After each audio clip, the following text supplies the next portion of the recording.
ஒரு மகிழ்வான தருணம் தான் அது. ரொம்ப வருடங்களுக்கு பிறகு இந்த படத்தினுடைய பரத்தல் நிகழ இருக்கிறது அப்படிங்கிறதுனால ரொம்ப மகிழ்ச்சி.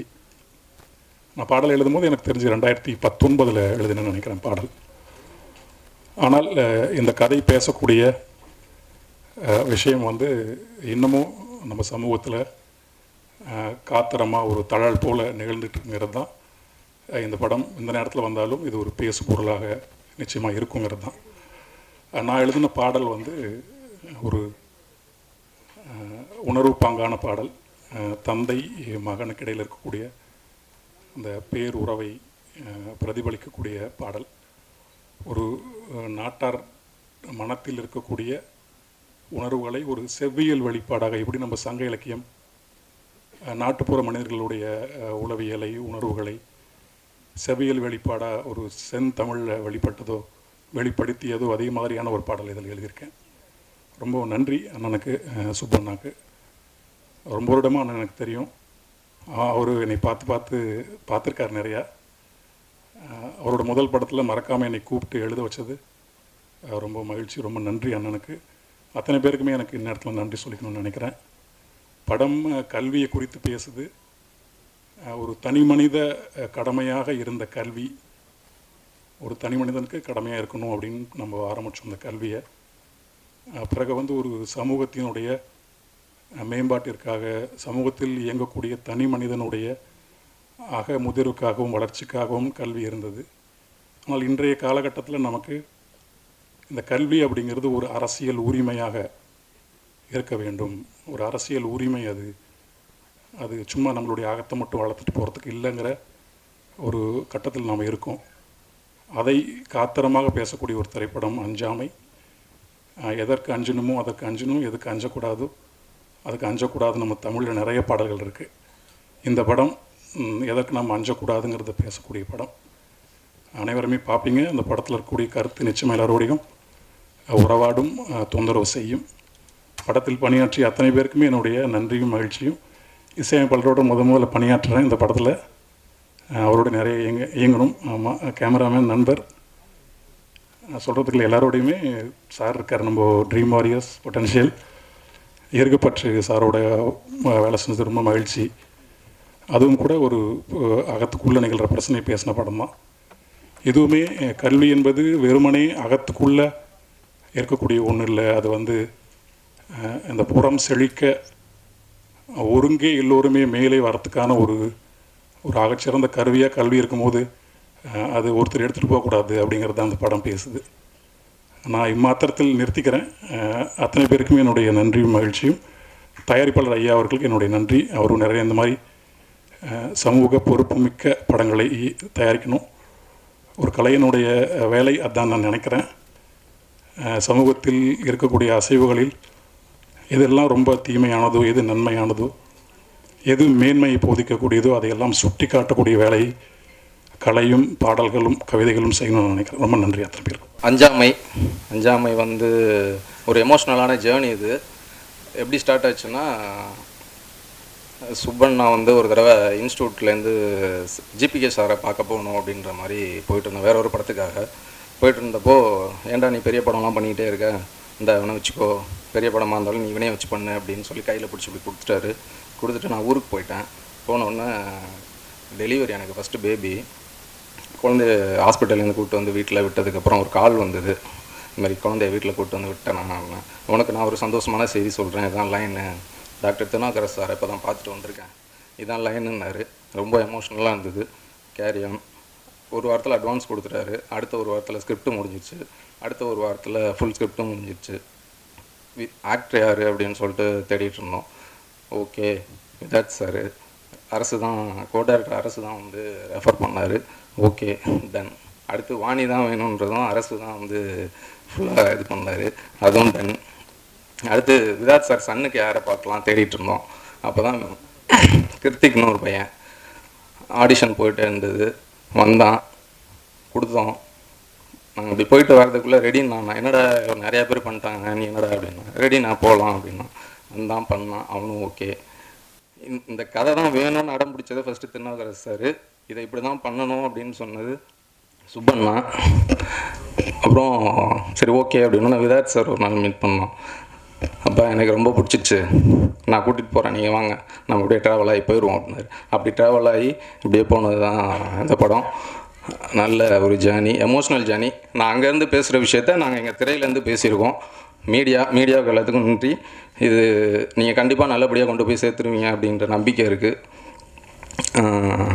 அப்புறம் வந்து இந்த ப்ரொடக்ஷன் மேனேஜர் குமாரண்ணனை சொல்லணும். நாங்கள்லாம் படம் முடிச்சுட்டு வேறு படத்துக்கு போயிட்டோம்.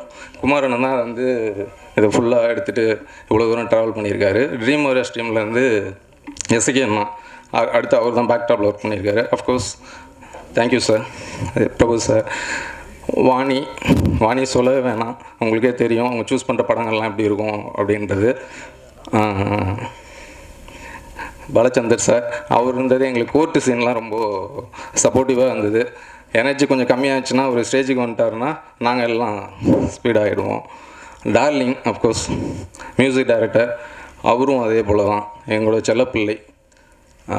நேத்தா அண்ணா ஆல்ரெடி தெரியும், அது உங்களுக்கும் தெரியும் அந்தளவுக்கு அவர் நல்லா பண்ணியிருப்பாருன்னு. ராமண்ணாவும் எடிட்டு எங்கள் ஸ்கூல் தான், ஸோ அதுவும் அவரையும் எனக்கு முன்னாடியே தெரியும்.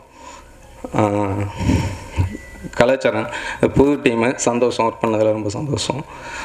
சுப்பண்ணாவுக்கும் திருநாவுக்கரசு சாருக்கும் ரொம்ப நன்றி. Thanks support. Thank you all. எல்லாருக்கும் வணக்கம். என் பேர் கிருத்திக் மோகன். அஞ்சாமே படத்தில் நான் ஒரு முக்கியமான கேரக்டரில் ஆக்ட் பண்ணியிருக்கேன். So this is my first time இந்த மாதிரி நின்று பேசுகிறது. என்ன பேசுகிறேன்னு சரியாக தெரியல, ரொம்ப பதட்டமாக இருக்குது. ஐ வாண்ட் தேங்க் எங்கள் தயாரிப்பாளர் மாண்புமிகு டாக்டர் திருநாவுக்கரசு சாருக்கு ரொம்ப நன்றி. Thank you so much sir for this opportunity.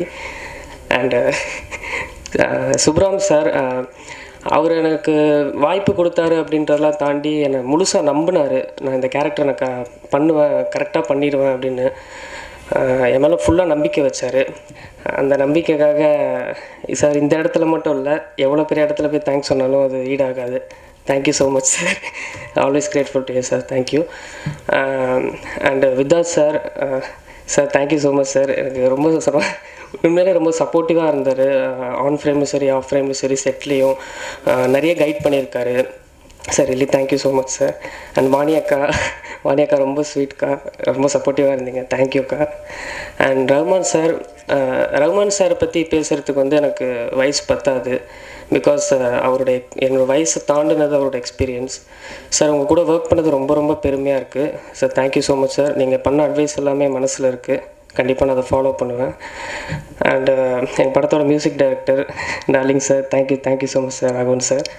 And படத்தோட editor Ram Sudarshan sir, thank you sir. And DOP Karthi அண்ணா, இன்றைக்கி வரைக்கும் எனக்கு ரொம்ப பெரிய ஒரு சப்போர்ட்டாக இருக்கார். நான் தேங்க்யூ ஸோ மச்ண்ணா.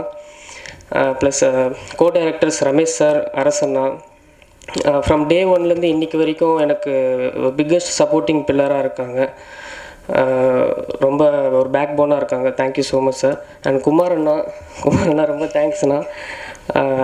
இன்றைக்கி வரைக்கும் அவருமே எனக்கு ஒரு பேக் போனாக நிற்கிறாரு. அண்டு நான் இவ்வளோ பெரிய படத்தில் ஒரு முக்கியமான கேரக்டர் நடிச்சிருக்கேன் அப்படின்றதே எனக்கு இப்போ வரைக்குமே ஒரு கனவு மாதிரி தான் இருக்குது. ஸோ அப்படி நான் ஒரு ட்ரீமாக பார்த்துட்டு இருக்கிற விஷயம் வந்து ட்ரீம் வாரியர்ஸ் பிக்சர்ஸில் ப்ரெசென்ட் ஆகிறது எனக்கு இன்னமும் அது பயங்கரமான ஒரு ட்ரீம் மாதிரி தான் இருக்குது சார். Prabhu sir, thank you so much sir. Always grateful. உண்மையிலே அது நான் கனவை தாண்டின ஒரு விஷயந்தான். பிகாஸ் நான் ட்ரீம் வாரியர்ஸ்ன்றது வந்து ரொம்ப பெரிய இடத்துல வச்சு தான் இன்றைக்கி வரைக்கும் பார்த்துருக்கேன். அங்கெல்லாம் நம்ம இவ்வளோ சீக்கிரம் ரீச் பண்ணிவிடுவோமான்னு தெரில. என்னோடய ஃபர்ஸ்ட் படம் ஃபர்ஸ்ட் லான்ச்லேயே அவங்க ப்ரொடக்ஷனில் லான்ச் ஆகிறது ரொம்ப பெருமையாக இருக்குது. அண்டு எங்கள் அஞ்சாமே படத்தோட கேஸ்ட் அண்ட் க்ரூ எல்லாருக்குமே ரொம்ப ரொம்ப நன்றி. க்ரூ எல்லாருமே என்னை ஒரு அவங்க தான் புள்ள மாதிரி தான் எல்லாருமே ரொம்ப நல்லா பார்த்துக்கிட்டாங்க. அண்டு ப்ரெஸ் அண்ட் மீடியா எல்லாருக்குமே ரொம்ப நன்றி. இதனோட பிகினிங் ஸ்டேஜ் எல்லாருமே எனக்கு சப்போர்ட் பண்ணுங்கள். அண்டு அஞ்சாமே படம் ரொம்ப நல்லா வந்திருக்கு. கண்டிப்பாக எல்லாருமே தியேட்டரில் போய் பார்த்து உங்கள் லவ் அண்ட் சப்போர்ட் கொடுங்க. Thank you. And my greetings to all of you. நம்ம தமிழ் திரைப்படம் வந்து பலவித பரிமாணங்களை உட்கொண்டு வளர்ந்துருக்கு. ஒரு காலத்தில் வந்து கருணாமிரதமான 64 பாடல், செவிக்கினி 64 பாடல் இருந்தால் தான் படம் பார்க்குறதுக்கே போவாங்க அப்படின்னு ஒரு காலம் இருந்தது.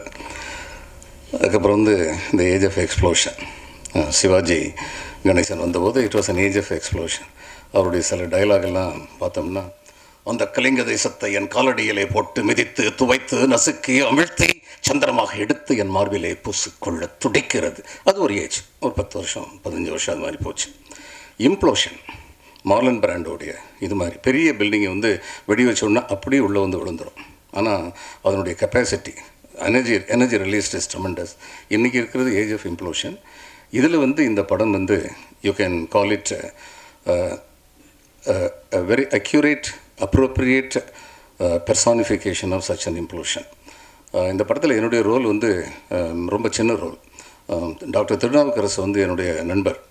அவர் வந்து நீங்கள் நடிக்கிறீங்களான்னு சொல்லி கேட்டார். நான் சொன்னேன், பியூரோக்ராட்டாக 35 வருஷம் இருந்துட்டு நடிக்காமல் இருப்பாங்களா அப்படின்னு சொல்லி கேட்டபோது, இல்லை சினிமாலேயும் நடிச்சிருங்க அப்படின்னு சொல்லி சொன்னார். அதுக்கப்புறம் நடிக்க வந்தேன்.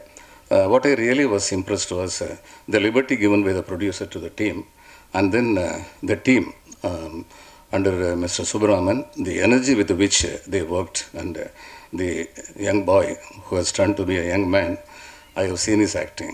I have seen very little of Vidarth and ma'am, but I have seen how they have acted. இது வந்து a story which is perennial. அதாவது சட்டத்திற்கும் நியாயத்திற்கும் இடையில் நடக்கிற போராட்டம். சட்டம் நியாயத்தை பரிந்துரைக்கவில்லை என்றால், நியாயத்தின் பக்கம் நிற்கவில்லை என்றால் என்ன நடக்கும், சமுதாயத்தில் என்ன நடக்கும் அப்படிங்கிறது வந்து ஒரு பெரனியல் யுத்தம். அதை ரொம்ப அழகாக இன்றைக்கி உள்ள ஒரு இஷ்யூவை, கான்டெம்பரரி இஷ்யூ வச்சு அழகாக எடுத்திருக்காங்க. I have all my regards for the director Subram and his team, and I am very thankful to them. ஏன்னா உள்ளே வந்து ஒரு 10-15 நாள் அவங்க கூட வந்து நடித்த போது the entire team was young and they made me feel very young. So I should be very grateful and thankful to them. I'm sure this theme as such is very good, and it has been taken very brilliantly. I have seen some of these scenes after the production was over, after the dubbing was over. Subram வந்து M10 கடைசி வரைக்கும் முழுக்க அதை என்கிட்ட சொல்லலை. என்னப்பா அப்படின்னு சொல்லி கேட்டால், சார் படத்தை அங்கே வந்து பாருங்கள் சார், அதுக்கப்புறம் உங்களுக்கு தெரியும் அப்படின்னாரு. He is a very capable director who knows how to keep things confidential, and it is necessary in these days. அந்த மாதிரி கான்ஃபிடென்ஷியல் வச்சு அந்த காலத்துலேருந்து இவர் எம்ஜிஆர் நாடோடி மன்னன் எடுத்துக்கிட்டு இருந்தார். அதில் வந்து கை குலுக்கிற காட்சி ஒன்று வந்துருச்சுன்னு பயந்துட்டார். உத்தமபுத்திரனில் வந்து யாரோ சீட்லேருந்து இது லீக் பண்ணிட்டாங்கன்னு பயந்துட்டார். அதனால் வந்து செட்டில் யாரையுமே உள்ள விடாமல் படம் எடுத்துக்கிட்டு இருந்தாருன்னு சொல்லுவாங்க. அதனால் இந்த மாதிரி காலத்தில் age of competition, not necessarily ethical, at times unethical also, இந்த மாதிரி காலகட்டத்தில் அந்த மாதிரி கான்ஃபிடென்ஷியாலிட்டி மெயின்டைன் பண்ண வேண்டிய அவசியம் இருந்தது. I was impressed with the dedication with which the team worked and the liberty and independence given by the producer. அந்த காலத்து மொழி ஒன்று சொல்லணும்னா, இப்படை தோற்கின் எப்படை வெல்லும். My all best wishes to all of you. மேடையில் அமர்ந்திருக்கிற பெரியவர்களுக்கும், என்னுடைய சினிமா முன்னோடிகளுக்கும், ஊடகம் பத்திரிகை துறை அன்பர்களுக்கும் என்னோட நன்றியும் வணக்கத்தையும் ஃபஸ்ட்டு தெரிவித்துக் கொள்கிறேன். இந்த படம் நடந்தது வந்து ஒரு காலத்தோட கட்டாயம்னு நினைக்கிறேன். ஏன்னா அப்படி தான் நடந்தது இந்த படம். நான் டாக்டர் திருநாவுக்கரசு சாரை வந்து வேற ஒரு ரிசர்ச்சுக்காக போய் மீட் பண்ண போயிருந்தேன். அவர்கிட்ட பேசிகிட்டு இருந்தப்போ சாரோட சன் ஸ்பீச்சை போட்டு காமிச்சார். அதில் வந்து அவர் யூஎஸில் டாக்டராக இருக்காங்க. ஸோ அப்படி ஆரம்பித்தது தான் இந்த படம். அவர் வந்து டாக்டர் மட்டும் இல்லை, ஒரு மனநல மருத்துவர், பேராசிரியர், எழுத்தாளர், பேச்சாளர், சமூக சிந்தனைவாதி, தமிழ் ஆர்வலர், இவ்வளோ பரிணாமத்தில் இருக்கவர். அவரெல்லாம் ஈஸியாக வந்து திருப்திப்படுத்த முடியாது. அப்படிப்பட்ட ஒருத்தர்கிட்டருந்து நான் பாஸ் மார்க் வாங்கியிருக்கேன்னா அது பெரிய சந்தோஷமாக நினைக்கிறேன். அவரோட சிந்தனையும் என்னோட சிந்தனையும் எங்கேயோ ஒரு வேவ்லென்த் மிக்ஸாக ஒன்றா இருந்திருக்கு. அதனால தான் அந்த படம் நடந்திருக்கு. ஸோ அவருக்கும் அவரோட குடும்பத்தாருக்கும் என்னுடைய மிகப்பெரிய நன்றியை தெரிவித்துக் கொள்கிறேன். Thank you sir.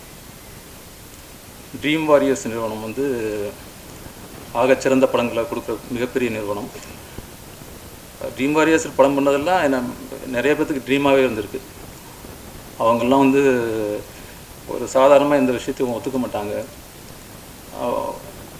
ஒரு ஆர்டி பண்ணி ஒரு கியூசி செக் பண்ணி தான் மக்கள்கிட்ட போய் சேர்ப்பாங்க.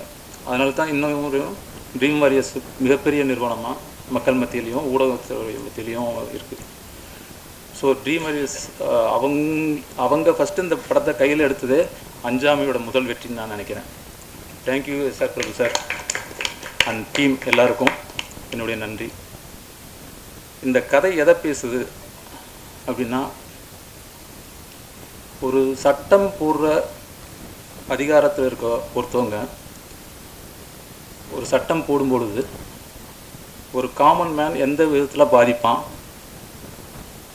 முதல் அவனோட பலங்களை பார்க்குறத விட அவனோட பாதிப்புகளை தான் பார்க்கணும். ஸோ அப்படி பாதிக்கப்படுறவங்களோட காமன் மேனோட கதை தான் இது. அது மட்டும் இல்லாமல் ஒரு தமிழ் திருக்குறள் ஒன்று இருக்குது, ஈன்ற பெரிதிலும் பெரிதுவக்கும் தன் மகனை சான்றோன் என கேட்ட தாய் அப்படின்னு ஒரு குறள் இருக்குது. எல்லா பெற்றோர்களும் அம்மா அப்பாவும் தன்னோட குழந்தைய சான்றோனாக இருக்கணும்னு பார்க்கணுன்னு தான் ஆசைப்படுவாங்க. ஸோ அந்த சான்றோனை ஆக்கணும்னா கல்வி ரொம்ப முக்கியம். அந்த கல்வி இப்போ என்ன நிலைமையில் இருக்குது, அதுக்காக பேரண்ட்ஸ் எவ்வளோ கஷ்டப்படுறாங்க, அதைத்தான் நம்ம வாழ்வியலோட கலந்து ரத்தமும் சதயமாக அந்த படம் பேசியிருக்கு. நெக்ஸ்ட்டு விதாத் சார், அவர் பெரிய நடிகர்னு தெரியும். இன்னும் கொஞ்சம் அவர் ஆழமாக தோண்டி அவர்கிட்டருந்து இன்னும் கொஞ்சம் நிறையா தங்கத்தை எடுத்துருவோம்.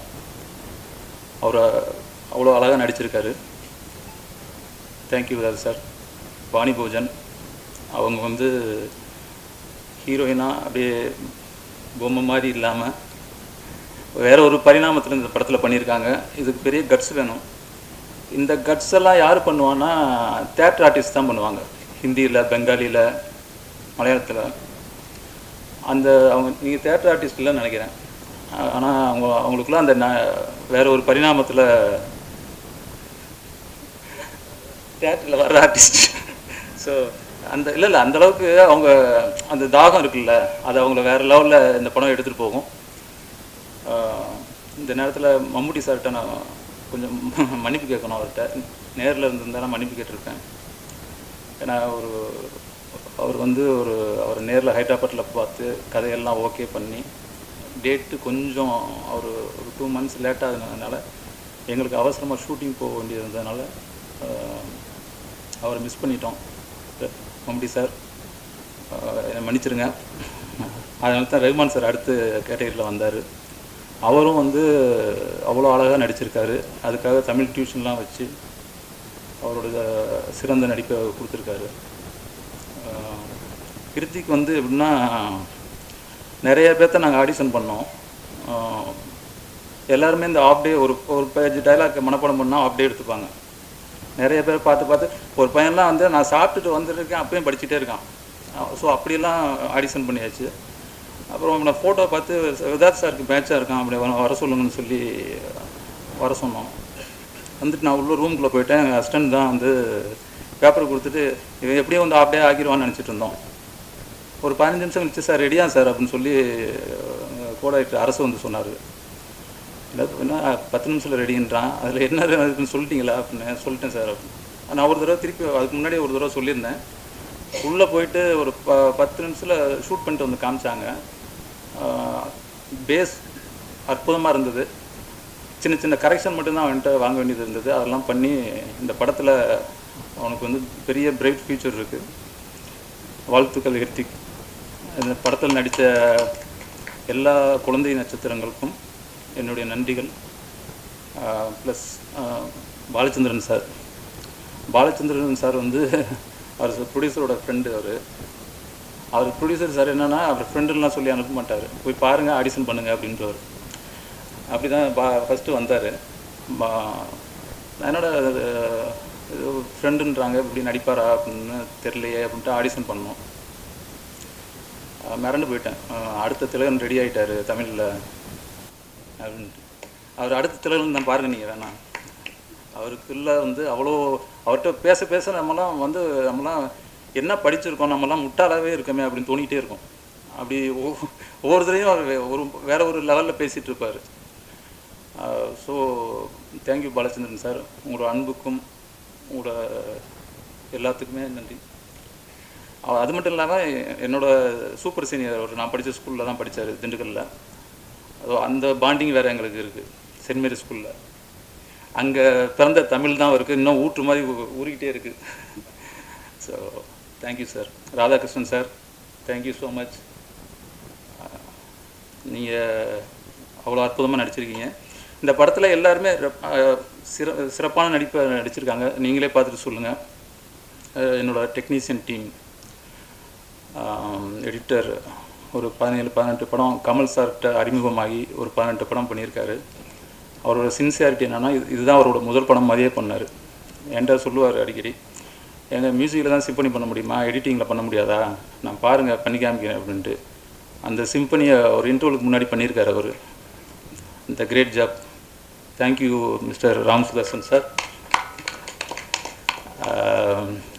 கார்த்தி டிஓபி, நாங்கள் 2 பேரும் ஃபிலிம் இன்ஸ்டியூட்லேருந்து வந்திருந்தாலும் நிறைய படங்கள் ஒர்க் பண்ணோம். தனி ஒருவன் லாஸ்ட்டாக ஒர்க் பண்ணுறப்ப 2 பேருக்கும் பழக்கம். அதுலேருந்து ட்ராவல் பண்ணிக்கிட்டே இருந்தோம். ரொம்ப சாஃப்டாக இருப்பான், ரொம்ப அமைதியாக இருப்பான். என்னடா இது ஃபஸ்ட்டு படம் ஒரு இதில் பண்ணுறோம், ஃபாஸ்ட்டாக வருவானா அப்படின்னு நினச்சிட்டு இருந்தால் அது களத்துக்கு வந்தப்போ தான் தெரியுது வீரனோட வீரம் எப்படின்னு. ஸோ இவ்வளோ ஃபாஸ்ட்டாக குவாலிட்டி மிஸ் பண்ணாமல் எமோஷனல் கேப்சர் பண்ணி இந்த ஷார்ட் ரெடியான்னு கேட்டால் ரெடி நான் போகலாண்ணே அப்படின்ட்டு இருப்பான். ஆனால் குவாலிட்டி மிஸ் ஆகாது, அவ்வளோ ஃபாஸ்ட். தேங்க்யூ கார்த்தி, நீயும் அடுத்தடுத்து பெரிய லெவலில் வரணும். கார்த்திக் நேத்தா கவிதையிலே பிறந்து கவிதையிலே வளர்ந்தவர். இந்த பாடல் வந்து அவர் எழுதியிருக்க பாடல் வந்து அவ்வளோ அழகாக இருக்கும். அறிவுமதி அண்ணன் அவர் ஒரு பாடல் எழுதியிருக்காரு. நான் அப்படி சைடில் வரும்போது நானும் ஒரு பாட்டு எழுதிக்கிட்டேன். மிஸ்டர் ராம் டார்லிங், பேர் மறந்து போச்சு. இல்லை பேர் வேணும்கே மறக்கல, பதட்டத்தில் மறந்துடுச்சு. டார்லிங் டார்லிங்கே கூப்பிட்டு மறந்து போச்சு, பேர் மறந்து போச்சு. ராகவ் பிரசாத், அவர் வந்து ஒரு பெரிய மியூசிக் ஃபேமிலியிலேருந்து வந்தவர். மணி சர்மாவோட அண்ணன் பையன் அவர். கிட்டத்தட்ட 300 படங்கள் அவர் கூட ஒர்க் பண்ணியிருக்காரு. அவரும் நானும் நிறைய பேசுவோம் படத்தை பற்றி, மியூசிக் எப்படி வரணும் அப்படின்ட்டு. இந்த படத்துக்கு ஃபஸ்ட் ஹாஃபில் எந்த வித வெஸ்டர்ன் மியூசிக்கே வந்துடக்கூடாது எங்கேயுமே அப்படின்ட்டு பேசி அதுக்கான மியூசிக்கெலாம் பண்ணியிருக்கோம். ரொம்ப ஒரு அழகான மெலடி ஒன்று கொடுத்துருக்காரு. ஒரு சாங்கு வந்து ஒரு வழியை சொல்கிற, இன்ட்ரோல் பேக்கில் ஒரு வழியை சொல்கிற ஒரு சாங் அது. அந்த வழியை வழக்கமாக இருக்கிற அந்த என்ன பல்லவி சரணம், அது ஒரு ஃபார்மெட் வச்சுருக்காங்கல்ல, அந்த ஃபார்மெட்டை உடைச்சி ஒரு அற்புதமான ஒரு சாங்கு கொடுத்துருக்காரு. அது பல வேரியேஷனில் இருக்கும் அந்த வழி. அது மட்டும் இல்லாமல் அவர் ஃபுல்லாகவே வந்து எங்கெங்கே என்ன வேணுமோ அது அவ்வளோ அழகாக பண்ணியிருக்காரு. இன்னும் மேலே மேலே நீங்கள் வரணும், வளரணும். தேங்க்யூ. என்னோடய டைரக்ஷன் டீம், அரசு, அவர்னால தான் விதார்த் சாரும் வாணியும் கிடைச்சாங்க. அவர் தான் வந்து விதார்த் சாரோட ஒரு நிறைய 2-3 படம் ஒர்க் பண்ணியிருக்காரு. அவர் மூலியமாக தான் விதார்த் சாரை மீட் பண்ணேன். வாணி போஜனுக்கு அவர் மிகப்பெரிய ஃபேன். ரம்பா சார் பாரு, என்ன சார், யார் சார் அந்த ரம்பா, யாருங்க, வாணி தாங்க, அப்படி தான் எங்களை வாணி தெரியும். ஸோ அவருக்கும், அப்புறம் வேறு யார் டீம் தான், என்னுடைய நண்பன், என்னோடய திரைப்படக் கல்லூரியில் ஒன்றா படித்த என்னோடய நண்பன் ரமேஷுக்கும், என்னோடய நண்பர் சரண், பிரகாஷ், வெங்கடேஷ், அன்பு, கௌரி சங்கர், அவங்கள மாதிரி நானும் மறந்துடக்கூடாது சொல்லுங்கள். ஸோ எல்லாத்துக்கும் என்னுடைய நன்றி. இந்த படம் வந்து யாருக்கான படம்னா, இது நம்மளோட படம். பேரண்ட்ஸாக இருக்கிற, ஸ்டூடெண்ட்டாக இருக்கிற ஒவ்வொருத்தரும் அனுபவிக்கிறத தான் படமாக எடுத்திருக்கோம். இது யாருக்கும் எதிராக போனது, மக்களோட வழியை சொல்லியிருக்கோம். So thank you all of you. ரொம்ப சந்தோஷமாக இருக்குது உங்கள் எல்லாரையும் மறுபடியும் இந்த ஒரு மேடையில் வந்து நான் மீட் பண்ணுறதுல. நான் கொடுத்து வச்சுருக்கேன்னு நினைக்கிறேன். அட்லீஸ்ட் வருஷத்துக்கு ஒரு வாட்டியோ 2 வாட்டியோ உங்கள் எல்லாரையும் மீட் பண்ணுறேன். அஞ்சாமை எனக்கு ரொம்ப ரொம்ப ரொம்ப முக்கியமான படம். அதான் லைஃப்பில் வந்து நம்மளுக்கு யாரையாவது ரொம்ப பிடிக்கும், நம்மளுக்கு வந்து ரொம்ப உயிருக்கு உயிராக இருக்கிறவங்கள வந்து அடிக்கடி ஃபோன் பண்ணி விசாரித்து கேட்போம், நல்லா இருக்காங்களா, சாப்பிட்டாங்களா, இருந்தாங்களா அப்படின்னு. அந்த மாதிரி உயிருக்கு உயிரை நான் இந்த படத்தை ரொம்ப ரொம்ப ரொம்ப ரொம்ப லவ் பண்ணியிருக்கேன். எப்போ ரிலீஸ் பண்ண போகிறீங்க, எப்போ ஏதாவது ஒரு அனௌன்ஸ்மெண்ட் வரும், ட்ரீம் வாரியரில் என்ன சொன்னாங்க, அது மாதிரி நான் எந்த படம் போனாலும் முதல்ல எனக்கு இந்த படம் தான் ஞாபகம் வரும். பிகாஸ் அந்தளவுக்கு எல்லாருமே உயிரை கொடுத்து ஒர்க் பண்ணியிருக்கோம். அண்ட் நிறைய பேர் என்ன கேட்டாங்க, என்னங்க எடுத்தோடனே 2 குழந்தைங்களுக்கு அம்மாவாக நடிச்சிருக்கீங்கன்னு. அப்படி நான் பண்ணலை அப்படி நான் நினச்சேன்னா ஒரு ஆக்ட்ரஸாக இருக்கிறதுக்கு அர்த்தமே இல்லைன்னு நினைக்கிறேன். பிகாஸ் எனக்கு இப்படி ஒரு படம் கிடைச்சது ரொம்ப ரொம்ப ரொம்ப சந்தோஷமான ஒரு விஷயம். ரம்பா மேமுக்கும் அரசுக்கும் தேங்க்ஸ் சொல்லிக்கிறேன். தேங்க்ஸ் அரசு. ஏன்னா என் மேலே ஒரு கான்ஃபிடென்ட் வச்சு என்னை வந்து ஆடிஷன் கூப்பிட்டார். நான் அப்போ கூட டைரக்டர் சார் கிட்ட சொன்னேன், சார் எனக்கு நடிக்க தெரியும் சார். என்ன இல்லைங்க பரவாயில்லைங்க, என்ன உங்ககிட்டேருந்து எனக்கு என்ன வாங்க முடியும்னு தெரியணும், வந்து ஆடிஷன் பண்ணி கொடுங்கன்னு சொன்னார். நான் ஆடிஷன் பண்ணேன். அந்த நிமிஷமே எனக்கு தோணுச்சு இது ஒரு நல்ல படமாக இருக்க போகுது. அண்டு ஒரு ஆக்டராக ஒரு சோஷியல் ரெஸ்பான்சிபிளாக இருக்கிற ஒரு பர்சன் கண்டிப்பாக இந்த படத்தை இல்லைன்னு சொல்ல மாட்டாங்க. ஸோ 100% கொடுத்துருக்கேன் நம்புகிறேன். விதாத் சார், நம்ம ஊரில் வந்து சில ஆக்டர்ஸ் தான் வந்து நம்ம அவங்கள வந்து அப்பா எப்படிடா இப்படிலாம் நடிக்க முடியும்னு தோணும்.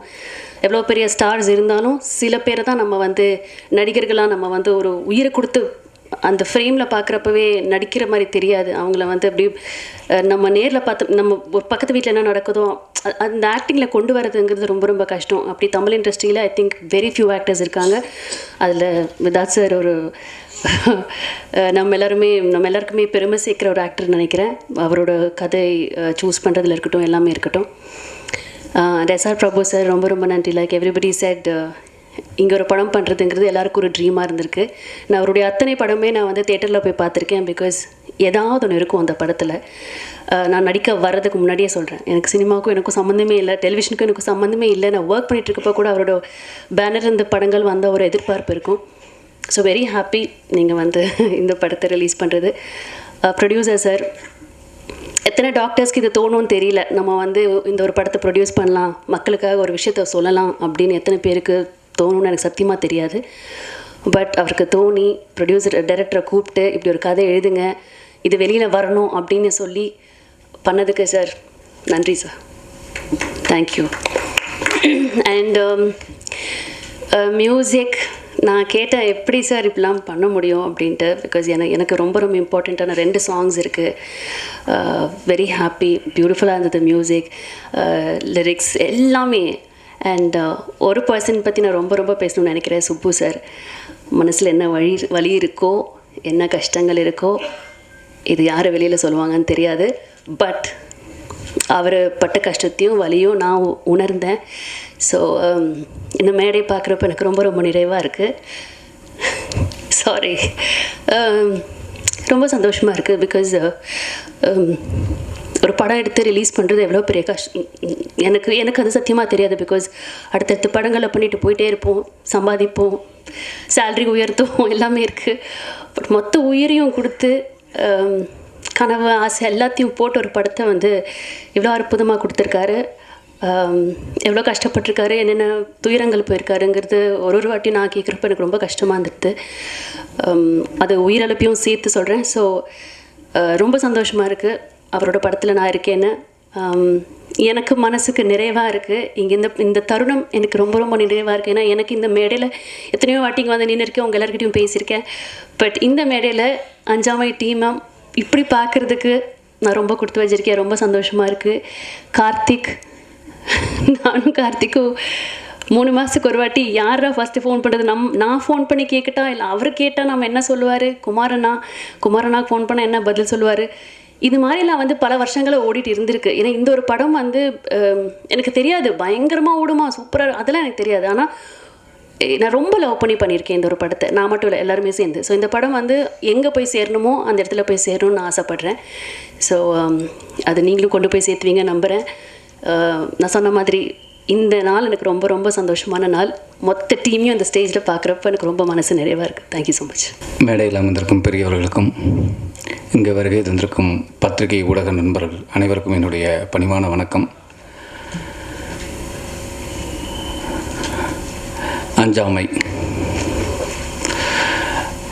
என்னுடைய சினிமான்னு இல்லை, நான் தேர்ந்தெடுத்த நடிப்பு துறைக்கு வந்ததில் இந்த படம் பண்ணதில் நான் ரொம்ப பெருமைப்படுறேன். இந்த படம் ஃபஸ்ட்டு இந்த படத்தை பேசுகிறேன். இந்த படம் எனக்கு அரசு மூலமாக தான் ஒரு நாள் ஃபோன் பண்ணார். இந்த மாதிரி ஒரு சுப்புராம்னு ஒரு டைரக்டர் உங்களை மீட் பண்ணணும், நல்ல கதை அப்படின்னு. சரி, நான் பொதுவாக கதை கேட்கும்போது எந்த எதிர்பார்ப்பும் இருக்காது, எதிர்பார்ப்பு இல்லாமல் தான் கதை கேட்டேன். கதை கேட்ட போது லிட்ரலாக நான் என் குழந்த அங்கே அப்போ தான் வந்துட்டுருக்கா, டிஸ்டர்ப் பண்ணாதப்போ அங்கே கொஞ்சம் நேரம் இரு அப்படின்னு சொல்லிட்டு கேட்டேன். அழுக ஆரம்பிச்சிட்டேன். Beautiful story. ஆனால் இந்த கதையை நம்ம எப்படி பண்ண போகிறோம், இதுக்கு என்ன பண்ணலாம், எப்படி, ஏன்னா இதில் ஒரு 4 காலகட்டம். இப்போ அவங்க சொன்னாங்க இல்லையா, 2019 கம்போஸ் பண்ண பாடல் ஷூட்டிங்கு, அதுக்கப்புறம் ஆட்கள் பிடிச்சின ஒரு 6-7 மாதம் சும்மா ஆஃபீஸ் போய் ஒரு ஷெட்யூல் திண்டுக்கல்ல போய் ஷூட் பண்ணிவிட்டு, இப்படி கிட்டத்தட்ட 4 ஷெட்யூல் திண்டுக்கல்ல. ஏன்னா என்னுடைய கெட்டப் அந்த லைவாக விஷயத்தை பார்த்து பண்ண வேண்டியிருந்தது. பிரேக் விட்டு அதுக்கு வந்து அப்படி ஒரு தயாரிப்பாளர் கிடச்சாங்க. அந்த நாட்களை வந்து யோசிக்காமல் டைம் கொடுத்து போயிட்டு இருந்தாங்க. ஏன்னா திண்டுக்கல்ல ஒரே ஷெட்யூலாக முடிக்காமல் ஒவ்வொரு ஷெட்யூலுக்கு வந்து ஒவ்வொரு இதுவாக எடுத்தோம். அந்த காலகட்டத்தை எடுத்துக்கிட்டோம். அப்போது முதல்ல மம்மூட்டி சார் அப்படின்னு நானும் உள்ளே ப்ரொடக்ஷனுக்குள்ளேயே நான் திருநாவுக்கரசு சாரை மீட் பண்ணேன். அப்போ அவங்க பேசினாங்க, ப்ரொடக்ஷனில் ஹெல்ப் பண்ண முடியுமான்னாங்க. ஆக்சுவலாக நான் இந்த படம் கமிட் ஆனவுடனே அந்த டயத்தில் சில படங்களை விட்டுட்டேன். அதுக்கப்புறம் ஒவ்வொரு படத்துக்கும் நான் போயிட்டு வரும்போது, ஏன்னா எனக்கு வருமானம் வரணுங்கிறத போயிட்டு வரும்போது அவங்க வெயிட் பண்ணாங்க, ஏன்னா ஒவ்வொரு காலகட்டம் இருக்கணும்னு. அப்போ அந்த ப்ரொடக்ஷனில் உட்காந்து லொக்கேஷன்லாம் போய் பார்க்க ஆரம்பித்தோம். அப்போ மம்மூட்டி சார் இருப்பாங்கன்னு மம்மூட்டி சாரை போய் பார்த்து அவர் பண்ணிடுவாங்கன்னு அவங்களுக்கு ரொம்ப இம்ப்ரெஸ் ஆகிடுச்சு, இந்த படத்தை எப்படியாவது பண்ணிடலான்னு. ஆனால் அவங்க டேட்டும் இங்கே நம்மள வாங்குகிற டேட்டும் செட் ஆகாமல், அப்புறம் நல்ல அற்புதமாக ரகுமான் சார் வந்தாங்க. அவங்க ரொம்ப பிரமாதமாக பண்ணியிருக்காங்க. இப்போ படம் முடிஞ்சது, பியூட்டிஃபுல்லாக படம் முடிஞ்சது. இந்த படத்தை, ஏன்னா நான் நடித்ததில் கொஞ்சம் அதிக பொருட்செலவு இந்த படம். அப்போ இந்த செலவை எங்கே கொண்டு போய் சேர்க்கறது அப்படிங்கும்போது தான் என்னுடைய நண்பர் இசக்கி அவர் தான் இந்த படம் பார்த்தாரு. அவர் தான் பிரபு சாரை இன்ட்ரடியூஸ் பண்ணி, பிரபு சார்கிட்ட, எனக்கு பிரபு சார் அவங்க படம் பண்ணி இருந்த பழக்கம் இருந்தாலும் நான் கேட்கல எதுவுமே. இசக்கி தான் படம் பார்க்க வச்சாங்க. படம் பார்த்த உடனே அன்றைக்கே முடிவு பண்ணிட்டாங்க, இதை நாங்கள் எடுத்துக்கிறோம் அப்படின்னு. அதுக்கப்புறம் இந்த ட்ரீம் வாரியரில் இருக்கிற அத்தனை நண்பர்களும் சேர்ந்து இன்றைக்கு வரைக்கும் தோள் கொடுத்துட்ருக்காங்க. இதில் இருக்கிற அத்தனை நண்பர்களுக்கும் என்னுடைய நன்றியை தெரிவிச்சுக்கிறேன். பிரபு சார் ரொம்ப ரொம்ப நன்றி. உங்கள் கூட இருக்கப்பட்டுன்னு ஒரு எனக்கு ரீசண்டாக எனக்கு ஒரு வருமானத்துலேயும் சரி, எனக்கு புகழாகவும் அப்படி ஒரு படைப்பு கொடுத்தது. மறுபடியும் உங்கள் கம்பெனிலேயே நான் ஒரு நல்ல படத்தை நடிச்சிருக்கேன். ரொம்ப சந்தோஷமாக இருக்குது. நான் ஏன் இதை வந்து நடிகனாக இருக்கிறதுல பெருமைப்படுறேன் அப்படின்னா, முதல்ல இந்த மக்களுக்கு ஓட குறைகளை மன்னர்கிட்ட போய் சொல்லணும்னா ஆர்ட் ஃபார்ம் மூலமாக தான் சொல்ல ஆரம்பித்தாங்க. நடனத்தாலோ நாட்டிய நாடகத்தாலேயோ இல்லை நாடகத்தினா வழியாவோ இப்படி தான் சொல்ல ஆரம்பித்தாங்க. நான் முதல் நடிக்க ஆரம்பித்ததே கூத்துப்பட்டில் நாடகத்தில். அப்போ சோசியல் காஸ், நம்மளுடைய மக்களுக்கு தேவையான சின்ன சின்ன விஷயங்களை நாங்கள் தெருவில் நாடகங்கள் போட்டு சொல்ல ஆரம்பித்தோம், பிரச்சாரம் மாதிரி பண்ண ஆரம்பித்தோம். அப்புறம் எங்களுடைய நாடகங்கள்லேயே மக்களுடைய பிரச்சனைகளை எடுத்து நாடகமாக போட ஆரம்பித்தோம். இன்றைக்கி சினிமாக்கள் வந்து என்ன தான் என்டர்டெயின்மெண்ட் மீடியா பொழுதுபோக்கு சிம்டம் நிறையா, இதே மாதிரி நம்ம மட்டும் சொல்லலை, நிறைய இயக்குனர்கள் நிறைய கருத்துக்களை சொல்லிக்கிட்டே இருக்காங்க. அப்படி எனக்கு சொல்லப்பட்ட ஒரு வாய்ப்பு தான் இந்த படம். இன்றைக்கி இருக்கிற பிரச்சனையை ரொம்ப அழகாக இதை வந்து எப்படின்னா யாரையோ எதிர்க்கிறதாவோ இல்லை யாரையோ ஆதரிக்கிறதுக்காக இல்லை, இன்றைக்கி இருக்கிற மக்களோட மனநிலை, மக்களோட வழியை ரொம்ப அழகாக சொல்லியிருக்காங்க. இந்த படம் பண்ணும்போது நான் இந்த படம் பார்க்கல, நான் எல்லார்ட்டையும் ஒன்று சொல்லுவேன். நான் சின்ன வயசில் படம் பார்க்கும்போது ஊரில் சாமி படத்துக்கு எங்கள் அம்மா கூப்பிட்டு போவாங்க. அப்போ நான் தேட்டரில் உட்காந்துருந்தா அந்த பாடல் வரும்போது இந்த 2 பக்கமும் லைட் இருக்கும், அது அப்படியே எரிய ஆரம்பிக்கும். திடீர்னு ஆவேசம் வந்து ஒரு அம்மன் பாடல் வந்ததுன்னா ஊரில் இருக்க 2-3 பேர் 4 பேர் அப்படி ஆட ஆரம்பிச்சிருவாங்க. ஊரில் பார்க்கலாம் அந்த ஆவேசம். அது நான் என்னவா அப்போ வந்து ஐயோ மியூசிக் அவங்கள இழுத்துருச்சு, இல்லை அந்த படம் அவங்களை இழுத்துருச்சு, இல்லை அவங்கள தாக்கம் இழுத்துருச்சு, அப்படி தான் போயிருந்தது. ஆனால் நாங்கள் நாடகத்துறைக்கு நடிப்புத்துறைக்கு வந்தபோது தான் தெரிய ஆரம்பிச்சது, அவங்களை ஒருங்கிணைக்க ஆரம்பிச்சது. அவங்க என்ன ஃபோக்கஸ்டாக இருக்காங்களோ அது போக ஆரம்பித்தாங்க, அவங்க எமோஷனில் வெளிப்பட்டதுன்னு. அப்படி தான் இந்த படம் பார்க்குறேன்.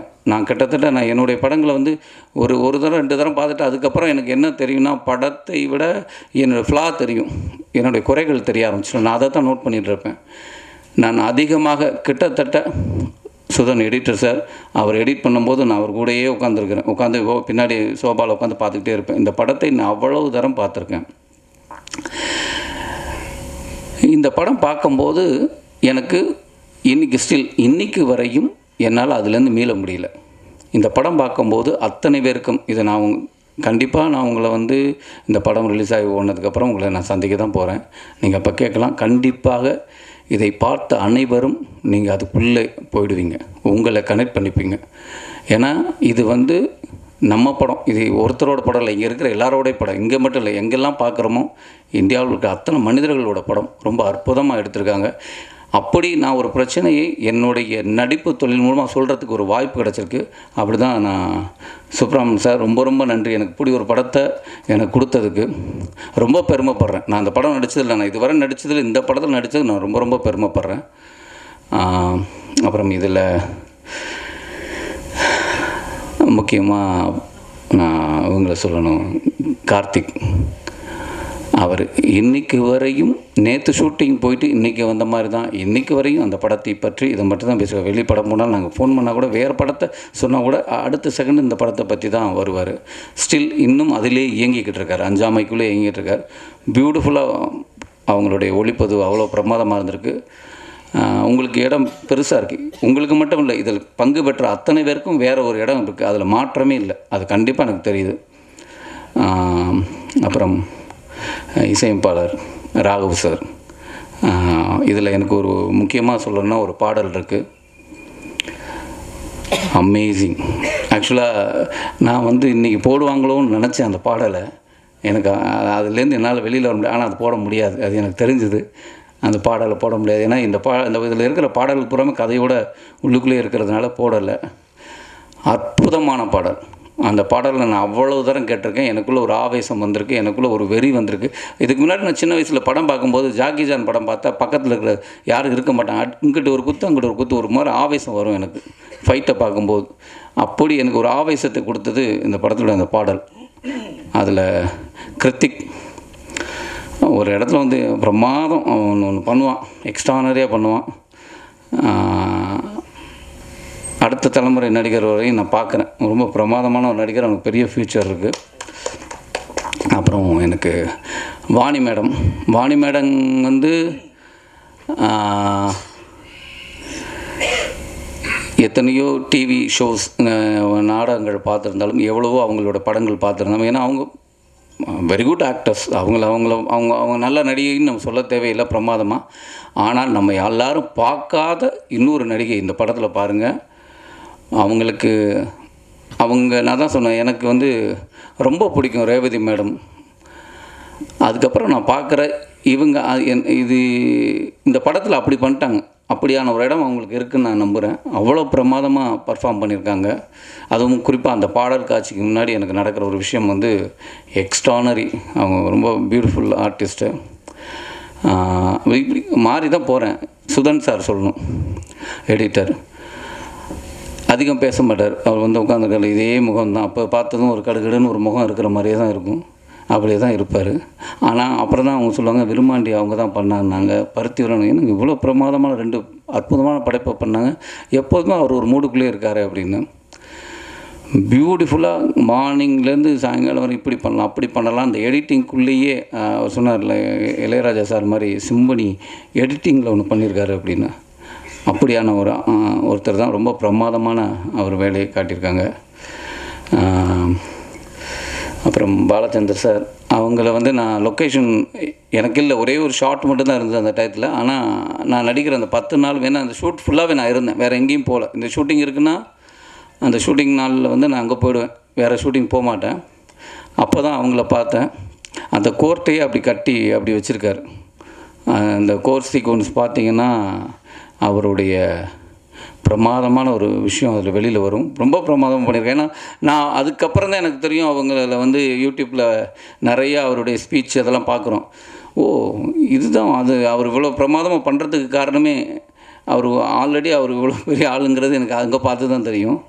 அப்புறம் சிங்கம் மாதிரி உள்ளே வந்தார் சார். வந்து ரொம்ப எக்ஸ்ட்ரானரி அவருடைய பர்ஃபார்மன்ஸ்.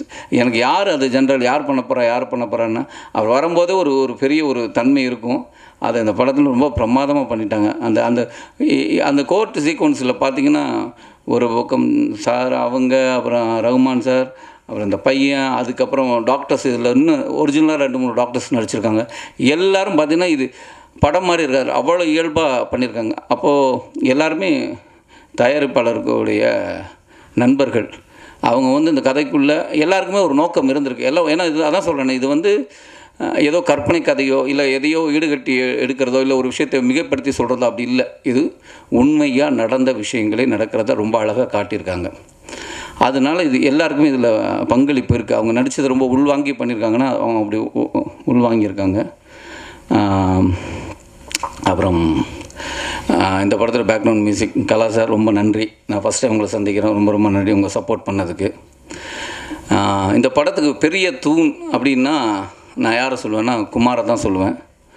குமார் வந்து தூணிலும் இருப்பான் துரும்பிலும் இருப்பாங்கிற மாதிரி தான் இந்த படத்துக்கு குமார் வந்து அங்கே கொடுக்கணும் அங்கே இருப்பார், இங்கே கொடுக்கணும் இங்கே இருப்பார், அங்கே இருப்பார்.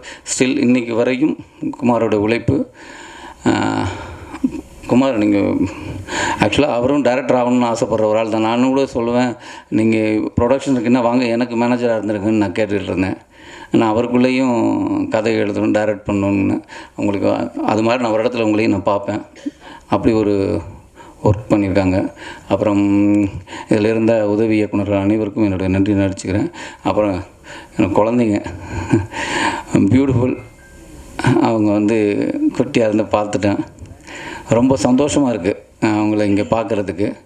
ஏன்னா இவங்கெல்லாம் இல்லாமல் இப்படி ஒரு படம் இல்லை. அதுக்கப்புறம் நீங்கள்லாம் இல்லாமல் இப்படி ஒரு படம் இல்லை. அப்புறம் சொல்லலாம் மக்கள்லாம் இல்லாமல் இப்படி ஒரு படம் இல்லை. இதை வந்து நான் என்னுடைய எந்த படத்தையும் நான் என்ன சொல்வேன்னா, கஷ்டப்பட்டு ஒரு படம் பண்ணியிருக்கோம், எல்லோரும் நான் நடித்தா நல்ல படம்னு சொல்கிறீங்க, ஆனால் வியாபார ரீதியாக பெருசாக நடக்க மாட்டேது அப்படின்னு நான் ஒவ்வொரு தடவையும் சொல்லுவேன். ஒரு விஷயம் அது தகவலாக சொல்லிட்டு போவேன். எனக்கு அது அது எனக்கு எந்த விதத்திலும் பாதிச்சதில்லை. எனக்கு எப்படி பாதிக்குன்னா, என்னுடைய நல்ல படங்களை பண்ணுவதற்கு தயாரிப்பாளர் முன் வர்றதுக்கு கொஞ்சம் கஷ்டமாக இருக்கும். ஏன்னா தயாரிப்பாளர் 10 ரூபா எடுத்தால் தானே 2 ரூபா செலவு பண்ண முடியும். அது ஒன்று இருக்குல்ல. அதனால் எனக்கு சரி ரைட்டு, வந்த படங்களில் நல்ல படம் எது இருக்கோ அதை பண்ணுவோம் அப்படின்னு தான் போவேன். ஆனால் இந்த படத்தை நான் அப்படி நினைக்கல. இந்த படம் பார்த்தால் தயாரிப்பாளர் நல்லா இருப்பாருங்கிறது இல்லை, இந்த படம் பார்க்கணும், அது நம்மளோட கடமை. நான் கடமையாக தான் நான் சொல்கிறேன். ஏன்னா இந்த படத்தை நடித்தது என்னோடய கடமையாக தான் நான் பார்க்குறேன். அது மாதிரி தான். ஏன்னா இந்த படம் நடித்தது பணம் வாங்கிட்டு தான் நடித்தேன், ஃப்ரீயாக நடிக்கலை, பணம் வாங்கி தான் நடித்தேன். ஆனால் அத்தனை நாளும் நான் வந்து இதில் என்ன வேலை செய்யணும்னு இல்லை, எல்லா வேலையும் செஞ்சுருக்கேன். இந்த படத்துக்குள்ளேயே நான் ட்ராவலாக இருக்கேன். நான் நிறைய படங்களை விட்டுருக்கேன். இந்த படத்துக்காக நிறைய படங்களை விட்டுருக்கேன். ஏன்னா இந்த படம் பண்ணது நான் நடிக்க வந்ததுக்கான ஒரு அர்த்தம் இந்த படம் நடித்ததில் இருக்குதுன்னு நான் நம்புகிறேன். அப்படியான படம் தான் இது. இன்னும் வேற யாரையா விட்டுட்டேனா இல்லை எங்கேயாவது மாறிட்டேனான்னு தெரியல. ஏன்னா இந்த பொதுவாக நான் இங்கே ஏதாவது பேசும்போது வந்து எதையும் யோசிக்க மாட்டேன். என்ன நடந்தது தானே பேச போகிறோம் அப்படிங்கிறது தான் இருக்கும். அப்போ எனக்கு இந்த படத்தில் நடந்தது தான் பேச போகிறோம் இருக்கும். ஆனால் எந்த விதத்துலேயும் எனது இது படம் முழுக்க கதைக்குள்ளே இருக்குது, கதையை சொல்ல வேண்டாம். அதே நேரம் எந்த விதத்துலையும் எதையும் விட்டுறக்கூடாதுங்கிற ஒரு மனநிலையும் எனக்கு இருக்குது. அவ்வளோதான். நீங்கள் இந்த படத்தை 2-3 நாளில் நீங்கள் படம் பார்த்துருவீங்க. கண்டிப்பாக உங்களுக்கு நான் இப்பயும் சொல்கிறேன், உங்களுக்கு நீங்கள் இதே இடத்துல தான் என்னை இருகப்பட்டிருக்கும் ஆரத்தழுவுனீங்க, பயணிகள் கவனிக்கும் ஆரத்தழுவி உங்கள் பாராட்ட சொன்னீங்க. நான் இப்போ சொல்கிறேன், எல்லாருமே நீங்கள் பாராட்டினே நான் ஏற்றுக்கிறேன். ஏன்னா எனக்கு தெரியும் அப்படி ஒரு படத்தை நான் கொடுத்துருக்கேன். ரொம்ப நம்பிக்கையோடு சொல்கிறேன். ஓவர் கான்ஃபிடென்ட்லாம் இல்லை. படம் பார்த்துட்டேன், இது நம்ம படம், நம்மளன்னா வேறு யாரை நம்ப போகிறோம் அப்படிங்கிற நம்பிக்கையில் போகிறேன். இப்படி ஒரு படத்தை தயாரித்ததற்கு திருநாவுக்கரசு சார் வந்து ரொம்ப பெருமைப்பட வேண்டிய விஷயம் தான். அவர் பெருமையோடு தான் இந்த படத்தை தயாரித்தார். ஆனால் கண்டிப்பாக அவருக்கு ஒரு கௌரவத்தை கொடுக்குது. அதே மாதிரி எங்களுக்கு ஒரு பெரிய சப்போர்ட்டை கொடுத்த ட்ரீம் வாரியர்ஸ், அது என்றைக்குமே மறக்க மாட்டேன். இன்றைக்கி இத்தனை பேர் எனக்கு ஊரிலிருந்து எங்கேருந்தோ சொல்லும் போதோ ட்ரீம் வாரியர் படமா அவங்க வாங்கியிருக்காங்களா, அப்படின்னா சரியான படமாக இருக்கும் அப்படிங்கிற ஒரு பெரிய நம்பிக்கை எங்கள் விதைச்சிருக்காங்க. அந்த நம்பிக்கை எங்களுக்கு கொடுத்ததுக்கு ரொம்ப ரொம்ப நன்றி சார். தேங்க்யூ, நன்றி. அதாவது நான் வந்து பேசிக்காக ஒரு டாக்டர், அதுவும் சைக்கியாட்ரிஸ்ட்டுக்கு வந்து பேச தெரியாது, ஆனால் பேசுனீங்கன்னா கேட்க தெரியும். அதுதான் சைக்கியாட்ரிஸ்டோட ஒரு குணாதிசயமே. நிறைய சமூகத்தில் இருக்கிற அவலங்களையே நாங்கள் டெய்லி பார்த்து பழகினவங்க. நீங்கள்லாம் சமூகத்தில் இருக்கிற நல்லதையே பார்த்து பழகினவங்க. அதான் வித்தியாசம். காலையிலிருந்து சாயந்தரம் வரைக்கும் எவ்வளவு பிரச்சனைகள் பார்த்துட்ருக்குறோம். அந்த மாதிரி சிலதெல்லாம் பாதிக்கும்போது இதுக்கெல்லாம் ஏதாவது செய்யணும் அப்படின்ற மாதிரி தோணிக்கிட்டே இருக்கும். ஓரளவுக்கு எல்லாம் முடிஞ்சு போச்சு, ரிட்டையர்மெண்ட் ஆயாச்சு. ஒரே ஒரு கிஃப்ட் என்னென்னா, எனக்கு கிடைச்ச 2 பசங்க, கொஞ்சம் கூட பணத்து மேலே ஆசை இல்லாத பசங்க. அதான் அதில் இருக்கிற ஒரு இது. 2வது, பசங்க நல்லா இருந்ததுனால எனக்கு படிப்புக்குன்னு செலவு இல்லை. அதில் மிச்சமான பணம் தான் நான் வச்சுருந்தது. இப்போ நிறைய பேர் சம்பாதிக்கிறாங்க, படிப்புக்கே அதை செலவு பண்ணிடுறாங்க. இதில் படிப்புக்கு செலவே இல்லாமல் என் பிள்ளைங்க படித்ததுனால என்கிட்ட பணம் மிச்சம் இருந்தது. இதுக்கு ஏதாவது செய்யுங்க, நீங்கள் என்ன நினைக்கிறீங்களோ செய்யுங்கன்னாங்க. நிறையா புத்தகங்கள் எழுதியிருக்கிறேன். வருஷம் ஒரு புக்கு 2 புக்கு வரும். ஒவ்வொரு முறையும் புத்தக ஃபேரில் நான் தனியாக நான் எழுதின புக்குக்குன்னே எனக்குன்னு ஒரு தனி ஸ்டால் போடுவாங்க. அந்த மாதிரி வந்துட்டுருக்கும்போது நிறைய அந்த ஃபிலிம் இன்ஸ்டியூட்லேருந்துலாம் பசங்க வரும்போது உளவியல் சம்பந்தமாக சில சந்தேகங்கள் விளக்கங்கள் கேட்க என்னை வந்து பார்ப்பாங்க. இது எடுக்கலாமா, இப்படி எப்படி வரும், இப்படின்னா சைக்கோன்னா என்னெல்லாம் கேட்கும். அந்த மாதிரி 2 முறையோ 3 முறையோ சுப்பராமன் வந்து என்னை பார்த்துருக்குறாரு. ஒரு நாள் பேப்பர் படிப்பேன். காலையில் 4-5 பேப்பர் படிக்கிற பழக்கம் உண்டு. ஒரு நாள் படிக்கும்போது டக்குன்னு உடனே சுப்பராமனுக்கு ஃபோன் பண்ணி வர சொன்னேன்.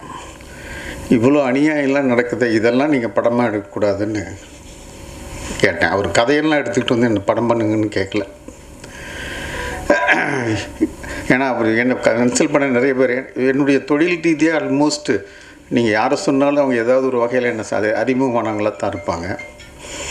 அப்படியே சுப்பராமனை கூப்பிட்டு கேட்டேன், என்ன பண்ணிகிட்ருக்கீங்கன்னு கேட்டு, இப்போ இந்த பேப்பரை தூக்கி டேபிளில் போட்டு இவ்வளோ அடியாக நடக்குது, இதெல்லாம் ஒரு இது பண்ணக்கூடாதுன்னு. அப்போ அவரும் கொஞ்சம் அந்த வேவ் லெங்த்தில் இருந்து தெரிஞ்சுது. இதை மட்டும் வச்சு ஒரு கதை எழுதுங்க, உண்மையை மட்டும் பண்ணுங்க, நான் செலவு பண்ண தயார் அப்படின்னு சொன்னேன். அவருங்க டீம் வந்து நல்லா ஒர்க் பண்ணாங்க.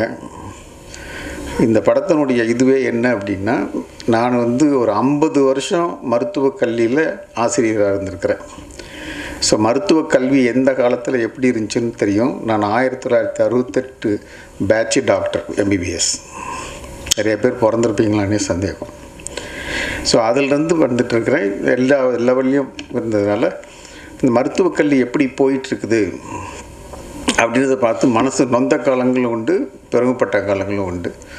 ஸோ இதை செய்யணும்னு நினச்சி செய்யும்போது அவங்க நான் எதிர்பார்த்த அளவுக்கு அந்த கதையை நல்லா திரைக்கதையை அமைச்சு நாங்கள் அதில் என்னுடைய பையன் வந்து 2004-5 ஃபெட்னா, உங்களுக்கு அமெரிக்காவில் தமிழ்ச்சங்கம் தெரியும், அதில் இந்த நீட்டை பற்றி ப்ரமோட் பண்ண டாக் 2 கொடுத்துருக்குறான்.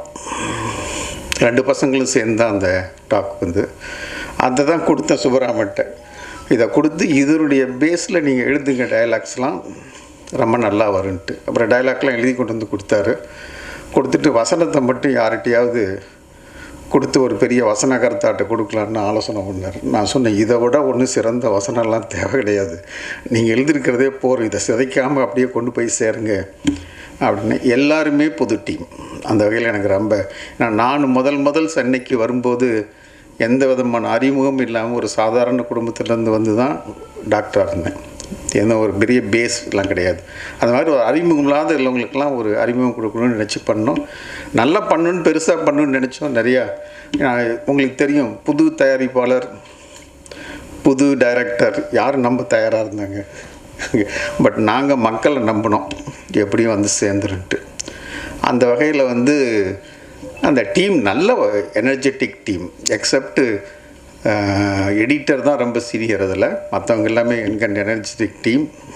ரொம்ப ஒவ்வொருத்தரும் சொன்னாங்க. ஒரு நாள் கூட நான் ஷூட்டிங் போய் பார்த்தது கிடையாது. ஒரு நாள் கூட பார்த்தது கிடையாது. ஏதோ ஒரு நாள் சாப்பாடு எப்படி போடுறாங்கன்னு பார்க்குறதுக்கு மட்டும் சாப்பாடு டைம் போயிருந்தேன். அதை என்ன பண்ணுறாங்க, யார் நடிக்கிறாங்க, என்ன பண்ணுறாங்க, முழு சுதந்திரமும் கொடுத்தேன். பட் அதுக்குண்டான கஷ்டத்தையும் அனுபவித்தேன், பலனையும் அனுபவித்தேன். செலவு கட்டு கிடக்காமல் போயிட்டு இருந்துச்சு. பட் ஆனால் நல்லபடியாக வந்துடும் அப்படின்னு சொல்லி நினச்சேன். முடித்து கொடுத்துட்டு இதை ரிலீஸ் பண்ணுறதுன்றது, அதை உதாரணம் சொல்லுவேன் நான். கல்யாணம் பண்ணி குழந்தை உண்டாகி கரு உண்டாயிடும், அதோட கடமை முடிஞ்சதுன்னு நினைக்கிறாங்க. பட் அதை ஒழுங்காக டெலிவரி பார்த்து பிள்ளைய கொண்டு வந்து சேர்க்குற கடைசி நிமிஷம் வரைக்கும் அதுக்கு வேலை நிறையா இருக்குது அப்படின்றத உணர்ந்தேன். படம் எடுக்கிறத விட வெளியிடுறது ரொம்ப கஷ்டன்னும்போது ஒரு நல்ல டீம் கிடச்சிது. இவர் மூலமாக அறிமுகமாகி, கதாநாயகன் மூலமாக அறிமுகமாகி பிரபுகிட்ட ஒரு நாள் பேசினேன். ஐ திங்க் பிரபுகிட்ட என்ன ஒரு 2 minutes பேசப்போன்னு நினைக்கிறேன், 2 or 3 minutes. I think he the right person அப்படின்னு சொல்லிட்டு அவர்கிட்ட பொறுப்பு உடச்சிட்டு நான் அமெரிக்கா கிளம்பி போயிட்டேன். நீங்கள் எப்படி பண்ணுமோ அது பண்ணிக்கிங்க, ஒன்றே ஒன்று எதுவாக இருந்தாலும் ஃபைனல் என்கிட்ட ஒரு மரத்தை காமியாக நான் எடுத்த நோக்கம் இதில் இருக்கணும். இந்த படத்தில் வந்து விதாத் சொன்ன மாதிரி யாரையும் சப்போர்ட் பண்ணியோ நீட்டை எதிர்த்தோ அப்படிலான்னு படம் கிடையாது. நீட்டில் இருக்கிற உண்மைகளை நாங்கள் சொல்லணும். ஏன்னா நான் கண் கூட பார்த்தேன். இப்போ நீட்டில் வந்து செலெக்ஷன் பண்ணுறாங்க. மெயினாக வந்து ஒரு குழந்தைய எடுத்துக்கிட்டிங்கன்னா, ஒரு வீட்டில் 8வது 9வது வந்த பிறகு 12வது வரைக்கும் ஒரு குழந்தை வீட்டில் இருக்குன்னா மன அழுத்தத்தின் உச்ச கட்டம் அந்த வீடு இருக்கும். நிறைய பேர் என்கிட்ட வந்து கன்சல்ட் ஆலோசனைக்கெல்லாம் வருவாங்க. என்ன இவ்வளோ ப்ராசஸ்? நான் படிக்கும்போது எங்கள் அப்பா, நான் எந்த மெடிக்கல் காலேஜில் படித்தேன்னு கூட அவருக்கு தெரியாது. அவ்வளோ நிம்மதியாக இருந்தார். ஆனால் இப்போ பிள்ளைங்க படிக்க வைக்கிறதுக்கு ஏன் இவ்வளோ இது? எனக்கு பிடிக்காத ஒரு வார்த்தை கஷ்டப்பட்டு படிக்க வைக்கிறேன்னு சொல்கிறது என்னால் சகிச்சிக்கவே முடியல. எதுக்காக ஒரு கஷ்டப்பட்டு படிக்கணும்? அதாவது முடியாத விஷயத்தையோ பிடிக்காத விஷயத்தையோ வேண்டாத விஷயத்தையோ பண்ணும்போது தான் கஷ்டன்ற அனுபவம் வரும். அப்போ படிப்பு பிடிக்காத விஷயமா, வேண்டாத விஷயமா, இல்லை தேவையில்லாத விஷயமா? இது 3 இருக்கிற விஷயத்தை எப்படி இவ்வளோ கஷ்டப்படுறாங்க அப்படின்றதெல்லாம் வச்சு அனலைஸ் பண்ணி இந்த இதில் அதில் கொண்டு வந்திருக்கிறோம். இது கஷ்டத்தில் என்ன இருக்குது, கஷ்டப்படுற மாதிரி இருக்கக்கூடாது. இது எல்லா விதமான விஷயங்களும் நல்லா அழகாக இந்த அவர் சொன்ன மாதிரி ஒரு சட்டம் போடும்போது இது மக்களுக்கு நல்லதுன்னு நினச்சி செய்கிறாங்க. அது மக்களுக்கு எவ்வளவு தூரம் அது வந்து பிரச்சனையை கொடுக்குதுன்றத அந்த லெவலில் இருக்கவங்களால உணர முடியல. பட் எங்களை மாதிரி இருக்கிறவங்களால உணர முடிஞ்சுது. அதை போய் சொல்லணும், யார்கிட்ட சொல்கிறதுன்னு தெரியல. I think media is the best source. So that இது மூலம் போகலான்றதான் இது எடுத்தோம். ஐ திங்க் நல்லபடியாக வந்திருக்கு. இது நல்லபடியாக வந்திருக்கா இல்லையான்றது நீங்கள் தான் சொல்லணும். நான் வந்து வழக்கமாக நான் என் புக்கிலே ஒரு சாப்டர் எழுதியிருப்பேன், யார் முதலாளி அப்படின்ற சாப்டர். ரொம்ப பாப்புலர் சாப்டர் அது. அதாவது என்கிட்ட படிக்கிற பசங்கள்கிட்ட நான் வந்து கேட்பேன், என்கிட்ட படிக்க வரும்போது, யாரா உனக்கு முதலாளி அப்படின்ட்டு. நிறைய பேர் இப்போ உடனே நான் தானே மார்க் போடுற வாத்தியார், நீங்கள் தான் முதலாளின்னு ஒன்றுங்க. அதுக்கு மேலே என்னடா, இல்லைடா நான் போடுறதில்லன்னு கேட்டால் டீனை சொல்லுவானுங்க. இப்போ ப்ரைவேட் காலேஜ் வந்த பிறகு அதுக்கப்புறம் பார்த்தா காலேஜ் ஓனரை சொல்ல ஆரம்பிச்சிட்டானுங்க, அவர் தான் முதலாளின்ட்டு. நான் சொன்னேன், இவங்க 3 பேருமே முதலாளி இல்லை, உனக்கு முதலாளி உன்னுடைய பேஷண்ட். அவன் வர்றதுனால தான் எங்களுக்கு காசு வருது, அதில் தான் இவங்கெல்லாம் பொழைச்சிட்டு இருக்கிறாங்க. அதனால் நீ வந்து என்றைக்கு பேஷண்ட்டை முதலாளியாக நினைக்கிறியோ அன்னைக்கு நீ வந்து ஒரு பெரிய டாக்டர் ஆகிடுவேன்னு தான் ஒவ்வொரு ஸ்டூடெண்ட்ஸுக்கும் சொல்லுவேன். அதே மாதிரி இந்த ப்ரொடக்ஷன் டீமில் இருக்கவங்க எல்லாருக்குமே முதலாளி நாங்கள்லாம் கிடையாது. அதாவது நிறைய எனக்கு பழக்கம் இருக்கிறதுனால சொல்கிறேன். எம்ஜிஆர் வந்து எப்பயுமே தயாரிப்பாளரை முதலாளின்னு தான் கூப்பிடுவாருன்னு சொல்லி கேள்விப்பட்டிருக்கிறேன். நான் அவர் கூடலாம் ஒரு நாள்லாம் இருந்திருக்கிறேன். ஸோ அந்த மாதிரி இருக்கும்போது நான் முதலாளி இல்லை, முதலாளி வந்து மக்கள். அவன் கொண்டு வந்து கொடுக்குற அந்த 100 ரூபா இருக்குது இல்லை, அதில் தான் இவ்வளோ பேர் நம்ம சம்பாதிக்கிறோம். அதை புரிஞ்சுக்கிட்டு அவங்களுக்கு நீங்கள் உண்மையாக இருங்க அப்படின்றது மட்டும்தான் சொல்லிக்கிறேன். இதுதான் என்னுடைய ஒரே இது. மற்றபடி எல்லாருக்கும் என்னுடைய வாழ்த்துக்கள். உங்களுடைய ஆதரவும் தேவை. இத்தனை அளவுக்கு பொறுமையாக இருந்து கேட்டதுக்கு நன்றி. எஸ்பெஷலி ட்ரீம் வாரியர் பிரபுக்கு மிக்க நன்றிங்க. இது பொறுப்பெடுத்து. நம்ம நம்ம நல்ல படங்கள் முதல்ல எடுப்போம், அதை வந்து வெளிக்கொண்டு வருவோம் அப்படிங்கிற ஒரு எண்ணத்துலேயே தான் படங்கள் பண்ணிக்கிட்டு இருந்தோம். அப்படிங்கிற டைமில் இசைமுத்து மூலமாக எனக்கு இந்த படத்தை பாருங்கள் அப்படின்னு சொல்லி சொன்னாங்க. அது வரைக்கும் நம்ம வந்து ஒரு படத்தை வந்து தியேட்டரிக்கல் ரிலீஸ் பண்ணுறது இந்த மாதிரியான விஷயங்கள் மட்டும் நம்ம பண்ணுவோம். ஏன்னா நம்ம படம் பண்ணுறோம், படம் பண்ணி நம்மளுடைய படங்களை கொண்டு போய் மக்களிடையே சேர்க்குறோம். அதுக்கான ஒரு இங்கே ஸ்ட்ரக்சரை நம்ம வந்து நம்மளே உருவாக்கிக்கிட்டோம், அந்த சப்போர்ட் சிஸ்டத்தை நம்ம உருவாக்கிக்கிட்டோம். அப்படிங்கிறப்போ வேறு படங்கள் வர்றப்போ அதனுடைய சப்போர்ட்டை நம்ம வந்து அடுத்தது அந்த படங்களுக்கு ஷேர் பண்ணணும். வெறும் அது மூலமாக நமக்கு வருமானம் வருது மட்டும் இல்லாமல் ஒரு நல்ல படம் சரியான இடத்த போய் சேரணும் அப்படின்னு நினைக்கிற ஒரு எண்ணம் தான். ஏன்னா எப்போவுமே படம் எடுக்கிறப்போ யார் வந்து கேட்டாலும் என்னங்க எப்படிங்க சினிமா எடுக்கிறது அப்படின்னா எதுவுமே தேவையில்லைங்க, எல்லாருக்கும் பிடிக்கிற மாதிரி படம் எடுத்திங்கன்னா போதும், அந்த படம் ஏதாவது ஒரு வகையில் மக்களை போய் சேர்ந்துடும் அப்படின்னு சொல்லியிருப்போம். அந்த வகையில் படம் பார்த்த உடனே எனக்கு ரொம்ப பிடிச்சது. இது என்னென்னா இது வந்து ஒரு கருத்து சொல்கிற படம் இல்லாமல் இந்த படத்தை பார்த்திங்கன்னா நமக்கு நம்ம லைஃப்பில் ஒரு ஒரு ஃபேமிலி அப்படிங்கிற ஒரு சூழ்நிலைக்கு வர்றப்போ நம்ம ஒரு ஹாஃப்வே தாண்டுறப்போ நம்ம எல்லாருமே பார்த்திங்கன்னா நம்மளுடைய குழந்தைகளுக்காக மட்டுமே வாழ ஆரம்பிப்போம். அப்படி இருக்கப்போ பார்த்திங்கன்னா அந்த குழந்தைகளுடைய வாழ்க்கையில் மிக முக்கியமான தருணமாக இந்த ஒரு 12th எக்ஸாமினேஷன், அதுக்கப்புறம் வரக்கூடிய காலேஜ் செலெக்ஷன் ஒரு விஷயம் வருது. அண்ட் அப்படி படிப்பு அப்படின்னு பேசினா ஃபஸ்ட்டு எல்லா பேரண்ட்டுமே நினைக்கிறது என் பையனை வந்து டாக்டர் ஆக்கணும் அப்படிங்கிறது தான். ஏன்னா இன்றைக்கி இருக்கக்கூடிய ஒரு சோசியல் ஸ்ட்ரக்சரில் ஒரு முதன்மை ஒரு பொறுப்பாக வந்து இன்னும் மருத்துவம் பார்க்கப்படுது.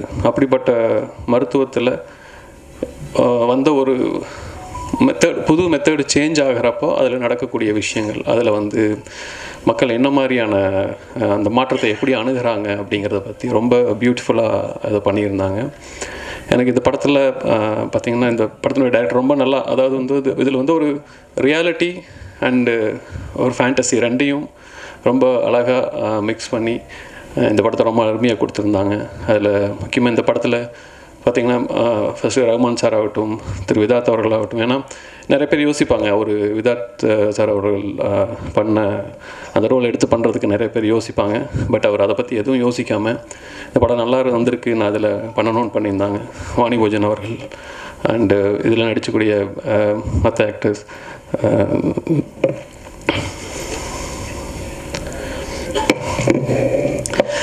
பாலச்சந்திரன் சார் அவர்கள், ராதாகிருஷ்ணன் சார் அண்டு மணிபூஜன் அவர்களுக்கு நான் சொல்லிட்டேன். அண்டு ஜெய் அண்ட் தானியா விதாத் சாரோடைய குழந்தைகள் அண்டு கிருத்திக், நான் எல்லாருக்கும் என்னுடைய வாழ்த்துக்கள் தெரிவிச்சுக்கிறேன். அண்டு டைரக்டர் பேசுகிறப்போ அவருங்க அந்த படத்தை கொண்டு வர்றதுக்கு அவங்க எடுத்துக்கிட்ட முயற்சிகள், அந்த டீமுடைய எஃபர்ட் ரொம்ப நல்லா இருந்துச்சு. அவங்க எல்லாருக்குமே என்னுடைய வாழ்த்துக்களை தெரிவிச்சுக்கிறேன். இந்த படம் எனக்கு ரொம்ப பர்சனலாக பிடிச்சிருக்கு. அண்டு திருச்சித்திரம் ப்ரொடக்ஷன்ஸ் டாக்டர் திருநாவுக்கரசு அவர்களுக்கு நான் என்னுடைய நன்றியும் வாழ்த்துக்களும் தெரிவிச்சுக்கிறேன். ஏன்னா ஒரு திரைப்படத்தை பற்றின எந்த ஒரு முன் அனுபவம் இல்லாமல் ஒரு டீமை நம்பி அவர் நீங்கள் இந்த படத்தை எடுக்கணும், அவ்வளோதான், அதுக்கு என்ன வேணுமோ நான் பண்ணுறேன் அப்படின்னு சொல்லிட்டு இந்த படத்துக்கு பெரிய பொருட்செலவில் படம் பண்ணி அந்த படத்தை எடுத்துகிட்டு ஜஸ்ட் ஒரே வார்த்தையில் நீங்கள் வந்து இந்த படத்தை நல்லபடியாக பண்ணித்தாங்க, ரிலீஸ் பண்ணித்தாங்கன்னு மட்டும் என்கிட்ட பொறுப்பை பிடிச்சிருக்காரு. அது ஒரு மிகப்பெரிய பொறுப்பாக நான் பார்க்குறேன். இந்த வகையில் படம் நல்லா வந்திருக்கு. இதை வருகிற 7ஆம் தேதி அன்றைக்கி ரிலீஸ் பண்ணுறோம். ஸோ உங்களுடைய சப்போர்ட் இந்த படத்துக்கு நிச்சயம் தேவை. எல்லா நேரங்களையும் நீங்கள் கொடுத்துருக்கீங்க.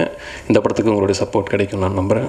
அண்டு இந்த படத்தில் ஒர்க் பண்ண மொத்த டீமுக்கும் என்னுடைய வாழ்த்துக்கள் தெரிவிச்சுக்கிறேன். குமார் அவர்களுக்கும் மற்ற டீம் அனைவருக்கும் என்னுடைய வாழ்த்துக்கள் தெரிவிச்சுக்கிறேன். வர 7ஆம் தேதி திரையரங்குக்கு போய் இந்த படத்தை பார்த்து சப்போர்ட் பண்ணுங்கள். நன்றி. ஆமாம்,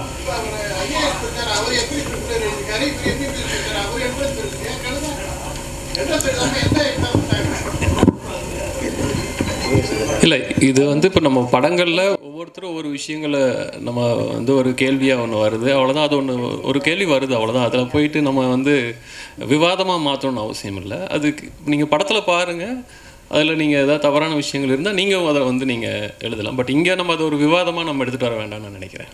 வாணிபோஜன் மேடம், அது யார் அவர் அரசு உங்களை ரம்பா அப்படின்னு அவர் சொன்னாருன்னாங்க. அரசு மேடைக்கு வரவும் அதே மாதிரி விதார்த் சார் உங்களை ரேவதினாரு. அதுவாது பொருந்தும். ரொம்ப அப்படி ஒன்றும் தொடரல, முகம் அவங்களோட நல்லாவே இருக்குது. அப்படி இருக்கப்போ ஏன் அந்த பேர் உங்களுக்கு என்ன காரணம் சொல்லுங்கள்? ரேவதியாக இருக்க விரும்புகிறீங்களா, ரம்பாவாக இருக்க விரும்புகிறீங்களா, இல்லை வாணிபோஜனாவே இருக்க விரும்புகிறேன்? அது எதுக்கு அந்த ரம்பா சொன்னா அது ஒரு டைலாக். அது அவர் சப்போர்ட் பண்ண எப்பயுமே வாணியோட ஃபேன் அவர் வந்து எப்போ பார்த்தாலும் சார் வாணி சார் சொல்லிக்கிட்டே இருப்பார். நான் அவரை கிண்டல் பண்ணுறதுக்காக என்னங்க அது ரம்பா சார் நான் அவரை கிண்டல் பண்ணுறதுக்காக நான் சும்மா அவர்கிட்ட விளையாட பேசுனது. படத்துல எல்லாம் டேரக்டர் சார் வாணிபோஜன் உங்களுக்கும் 2 பேருக்கும் யார் ஒன்றும் கொஸ்டின் ஆன்சர் பண்ணலாம். என்னென்னா நம்ம வாணிபோஜனுக்கு வந்து நீங்கள் சொன்னீங்க ரிகர்சல் எடுத்து தான் பண்ணன்ட்டு. ஆனால் அவங்க நிறைய பெரிய ஆர்டிஸ்ட்டு, ஆக்சுவலாக நிறைய படம் பண்ணியிருக்காங்க. அவங்களுக்கு ஏன் ரிகர்சல் நீங்கள் கொடுக்கணும்? அது ஒன்று. விதார்த் சார் கொடுத்தீங்க ரிகர்சல், ஆடிஷன். என்னென்னா இப்போ வந்து நிறைய நீங்கள் படம் பண்ணியிருக்கீங்க, பெரிய பெரிய நடிகர்லாம் வந்து என்னை ஆடிஷன் கூப்பிட்டா ஒரு ஈகோ டச் பண்ணும் அவங்களுக்கு. ஸோ அது எதுதான்? இல்லை சார், நான் ஓப்பனாகவே சொல்லிட்டேன் சார், எனக்கு நடிக்க வரும் சார்ன்னு தான் சொன்னேன். ஏன்னா நடிக்க வராதுன்னு தெரிஞ்சு தான் நான் இந்த படமே பண்ணியிருக்க மாட்டேன். ஃபர்ஸ்ட் ஆஃப் ஆல் கதை சொல்கிறப்ப எனக்கு ரொம்ப பிடிச்சிருந்தது. அந்த பாதிப்பு எனக்கு அப்போவே இருந்தது. அதனால தான் அந்த ரோல் என்னால் பண்ண முடியுமா. ஏன்னா அந்த சினிமாலே ஒன்று இருக்குல்ல, குழந்தைங்க அம்மாவை நடிக்கிறீங்க, ஐயோ இதுக்கப்புறம் ஃபுல்லாக அம்மாவாக தான் நடிப்பீங்க அப்படின்னு ஒன்று இருந்தது. அது எல்லாருக்குமே இருந்தது, எனக்குமே அந்த கேள்வி இருந்தது. அவர் சொன்னது வந்து ஒரு எக்ஸாம்பிள் சொல்லி இல்லைம்மா இது பயங்கரமாக இருக்கும்னு சொன்னார். எனக்கு கன்வின்சிங்காக இருந்தது. ஒன்று ஆடிஷன் கூப்பிட்டாரு என்கிட்ட வந்து நடித்து மட்டும் காமிங்கன்னு. அப்போது வந்து நான் சொல்கிறேன், நான் எங்கே வேணால் அது பெருமையாக சொல்லுவேன். டெலிவிஷனில் 5 வருஷம் நடிச்சதுங்கிறது சின்ன விஷயம் கிடையாது. ஏன்னா தினம் போய் கேமரா முன்னாடி நடிக்கிறோம். அது வந்து சினிமா நடித்தா கூட நம்ம வருஷத்துக்கு எவ்வளோ நாள் தான் ஷூட்டிங் போவோம். பட் சீரியலுங்கிறது வருஷம் ஃபுல்லாக போயிட்டே இருந்தேன். எனக்கே தெரியும் நான் நல்லா நடிப்பேன், அதெல்லாம் அவர்கிட்ட சொன்னேன். பட் அவர் இந்த ரோலை நான் சூட் ஆவேனான்னு ஒரு வாட்டி பார்த்துட்றேங்க. இந்த டைலாக் ரொம்ப முக்கியமான டைலாக் இந்த படத்தில், அதை நீங்கள் எப்படி டெலிவரி பண்ணுறீங்கன்னு பார்க்கணும் அப்படின்னு சொன்னார். அதனால எனக்கு கன்வின்சிங்காக இருந்தது, நான் போனேன் சார். இதில் வைக்கல. ஆனால் ஆக்சுவலாக நான் வந்து இதில் கூத்துப்பட்டில் இருக்கும்போது கூத்துக்கள் நான் பங்கேற்றிருக்கிறேன். அதில் அடவுகள் நல்லா தெரியும். ஆனால் இதில் வந்து அடவுகள் இதில் ஒரு சின்ன சீக்வன்ஸ் தான். அடவு பண்ணுறது எனக்கு பிரச்சனை இல்லை. ஆனால் அந்த விருத்தம் பாடுறதில் எனக்கு ப்ராக்டிஸ் வேணும்னு இருந்தது. அதனால நான் திண்டுக்கல்ல அவங்கள்ட்ட போய் அதை கற்றுக்கிட்டோம், முறையாக கற்றுக்கிட்டோம். ஆனால் அது படத்தில் இல்லை. அது நீளம் கருதி விட்டுட்டாங்கன்னு வச்சுங்களேன். அந்த படத்தில் இல்லை. அந்த பாடல் அங்கே ஒரு 3 நாள் தங்கியிருந்தேன். அதுக்கப்புறம் அவரை இங்கே என் வீட்டுக்கு கூட்டிகிட்டு வந்து என் வீட்டிலே இருந்து அவர் எனக்கு கிட்டத்தட்ட 1 வாரம் கற்றுக் கொடுத்தாங்க. நான் கற்றுக்கிட்டேன். சுப்பு சார்,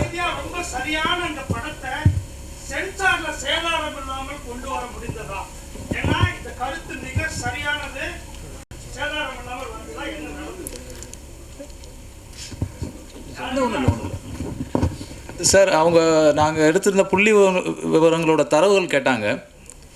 அதை நம்ம பக்காவாக கொடுத்தோம். மற்றபடி எங்களுக்கு வேறு சென்சாரில் எந்த பிரச்சனையும் இல்லை சார். தரவுகள் சரியாக இருந்தது, நம்ம பக்கம் சரி இருந்ததுன்னு அவங்க கரெக்டாக கொடுத்துட்டாங்க. சுப்பு சார் ஆக்சுவலாக இன்றைக்கி வந்து நீட் வந்து பார்த்திங்கன்னா எல்லாருமே வந்து பொலிட்டிக்கல் வைஸ் தான் பேசிகிட்டு இருக்காங்க, பெரியவங்க வைஸ் தான் பேசிகிட்டு இருக்காங்க. முதல்ல நீங்கள் ஒரு படத்தில் ஒரு பள்ளி மாணவனை ஒரு கோர்ட்டில் சீருடையோட அந்த சீருடையோட நிறுத்தி அவன் வாயில் இதை நீட்டை சொல்ல வைக்கணும்னு காரணம் என்ன? பிகாஸ் அந்த கேரக்டர் அந்த வழியை அனுபவிச்சிருக்கு, அவன் தான் அவன் கேட்க முடியும். அப்போ நீட் எதிரானது அப்படின்றது தானே காரணம். அது இல்லை நீட் எதிர் அதை பற்றி நம்ம பேசவே இல்லை. ஏன்னா உங்களோட டைட்டில் வந்து அஞ்சாமைன்னு வச்சுருக்கீங்க. அது லாஸ்ட் ட்ரைலர்லேயும் டைலாக் ஒன்று வருது. ஸோ நீட்டு வந்து எதிர்க்கிற ஒரே இது வந்து ஸ்டேட் வந்து தமிழ்நாடு தான் மெயினாக. ஸோ நம்மளுக்கு எட்டாக்கணியாக தான் இருக்குது, நம்மளை அடிச்சுட்டே தான் இருக்காங்க. ஸோ இன்றைக்கி சீருடையோட, ஏன்னா பள்ளி மாணவன்றவன் என்றைக்குமே கோர்ட்டில் அப்படி எடுத்து போய் நிறுத்தலை யாருமே. பட் ஆனால் உங்கள் படத்தில் சீருடையோட ஐடி கார்டோடு அவன் நிற்கிறான். அது வந்து ஃபோட்டோ ஷூட்டில் எடுத்தது, படத்தில் இல்லை. இது ஆக்சுவலாக அந்த படம் நீட்டு வந்த காலகட்டத்தில் மக்களிடையே பல கேள்விகள் வந்துச்சு இல்லைங்களா. அந்த கேள்விகளில் சில கேள்விகளோட இந்த படம் வந்து இருக்குது. அது வந்து ஒரு உண்மை நிகழ்வுகளை வச்சு ஒரு புனைவு தான். ஸோ அது வந்து எதிர்ப்பு படமாக ஆதரவு படமானா அந்த எதிர்ப்பும் ஆதரவும் இது வந்து எதுவும் பண்ணிடப்பட கிடையாது. நம்ம நம்ம வாழ்க்கையில் நடக்கக்கூடிய விஷயங்களை நம்ம வந்து ஸ்க்ரீனில் இன்னொரு கதையை பார்க்குறோம் இல்லையா, அந்த மாதிரி இந்த நிகழ்வுகள் பின்னணியில் நம்ம வந்து பார்க்குறோம். அதில் எதிர்ப்பு இருக்கலாம், ஆதரவு இருக்கலாம், பட் ஆனால் இது ஒரு எக்ஸ்பீரியன்ஸ். அதை வந்து ஸ்க்ரீனில் வந்து பார்க்கணும்னு நான் நினைக்கிறேன். அதுக்கு முன்னாடியே அந்த படம் வந்து எதிர்ப்பு படம், ஆதரவு படம்னு அந்த படத்து மேலே நம்ம ஒரு ஒரு அபிப்பிராயத்தை திணிக்க வேண்டாம்னு நான் நினைக்கிறேன். சார், டாக்டர் சார், அதே மாதிரி ஒரு கேள்வி. நீங்கள் வந்து திருநாவுக்கரசு சைக்கிரியாட்டிஸ்ட்டு, திருச்சித்திரம் தான். அப்போ கதை நீங்கள் வந்து நிறையா மனநோயாளிகள், மனச்சிதைவாளர்கள்லாம் சந்திச்சிருப்பீங்க. அதெல்லாம் விட்டு ஏன் பேப்பரில் உள்ளதை காட்டி எடுக்க சொன்னீங்க? அவங்கெல்லாம் வருத்தப்படக்கூடாது அப்படிங்கிறதுக்காகவா? இல்லை, இன்றைக்கி பேப்பரில் தானே அவலங்கள் இருக்குது, வெளியே இல்லையா? இப்போ நான் வந்து என்னுடைய அனுபவத்தை சொல்கிறேன். நான் சின்ன பையனாக இருக்கும்போது எங்கள் அண்ணன் வந்து பேப்பர் படிக்க சொல்லி கேட்பார். பேப்பர் நாங்கள் வந்து நான் 5வது படிக்கும்போது, 4வது படிக்கும்போது, 8வது படிக்கும்போதெல்லாம் பேப்பர், இங்கிலீஷ் பேப்பர், தமிழ் பேப்பர்லாம் படிக்க சொல்லி கேட்பாங்க. அந்த மாதிரி இன்றைக்கி வர பேப்பரை என் பேத்திக்கிட்ட கொடுத்து என்னால் படிக்க முடியுமா? நீங்கள் கொடுத்து படிக்க சொல்லுவீங்களா? நான் பேப்பர் படிக்கிறதே விட்டுட்டோம், இப்போ எல்லோரும் வாட்ஸ்அப் தான். அதாவது படிக்க அவலங்கள் தான் இருக்குது. அதாவது நான் ஒரு இடத்துல டெல்லியில் நான் பிரசிடென்ட் ஆஃப் இந்தியன் சைக்காட்ரிக் சொசைட்டியாக இருந்தவன். பதவியேற்றப்ப டெல்லி அசோகா ஹோட்டலில் தான் எடுத்தேன். அந்த சமயத்தில் பெரிய இதெல்லாம் இருக்கும்போது ஒரு இன்டர்வியூவில் நியூஸ் இந்த மாதிரி ப்ரெஸ் மீட்டில் பேசும்போது சொன்ன ஊடகத்தை பற்றி. அந்த காலத்தில் நான்லாம் போய் படம் பார்க்கும்போது முதல்ல செய்தி சுருள்னு ஒன்று போடுவாங்க, நியூஸ் ரீல்னு ஒன்று போடுவாங்க, அதுக்கப்புறம் படம் போடுவாங்க. படத்தை போடும்போது முதல் ஃப்ரேமே என்ன இருக்குன்னா, இது கற்பனை அப்படின்னு சொல்லி ஒரு ஃப்ரேம் போட்டு தான் படமே ஸ்டார்ட் ஆகும்.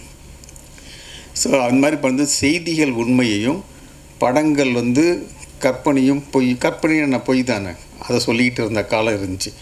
இன்றைக்கி வந்து படங்கள் உண்மையையும் செய்திகள் மாற்றி சொல்கிறத மாதிரி ஒரு காலகட்டம் இருக்குதுன்னு நான் வந்து 2010 இன்டர்வியூ டெல்லியில் கொடுத்துருக்குறேன். அந்த மாதிரி வந்து இன்றைக்கி பேப்பர் படிக்கிறதே வந்து என் பிள்ளைங்களை கொடுத்து என்னால் பேப்பர் படிக்க வைக்க முடியாது. அந்த மாதிரி இருக்குது நியூஸஸ் எல்லாம். அப்போது விஷயங்கள் நடக்குது.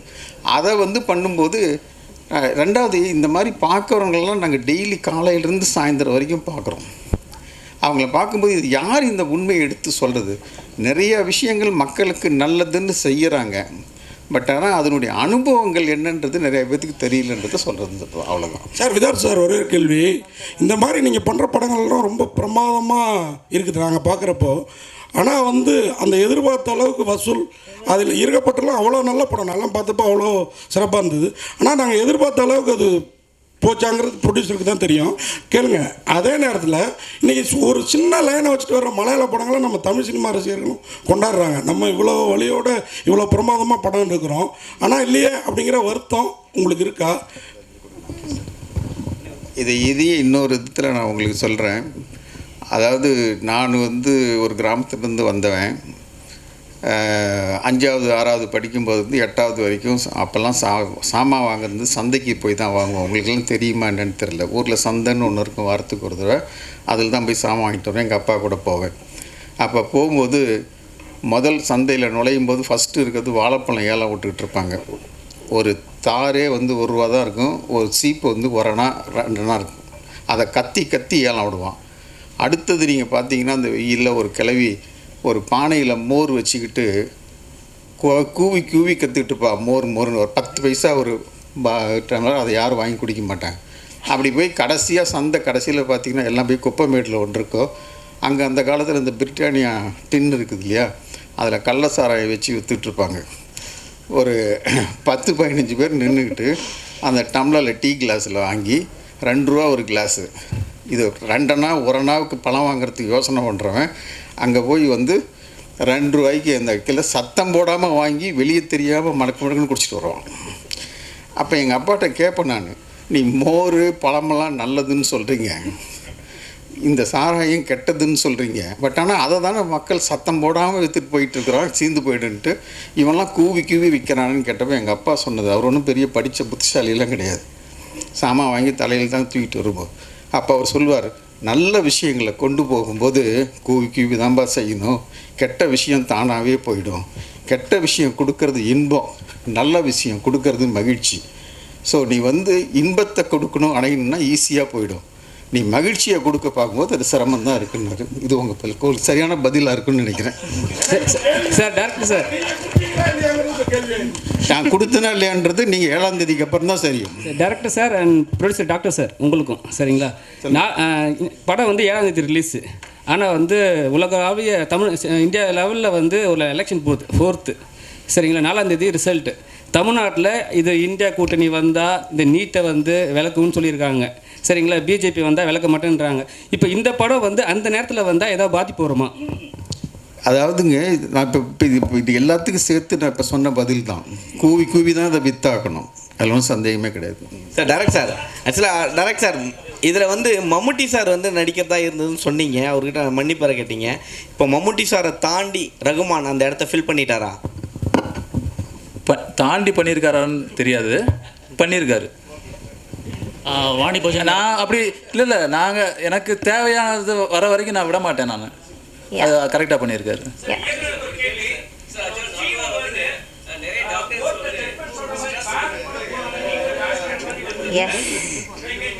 Sir 1 minute.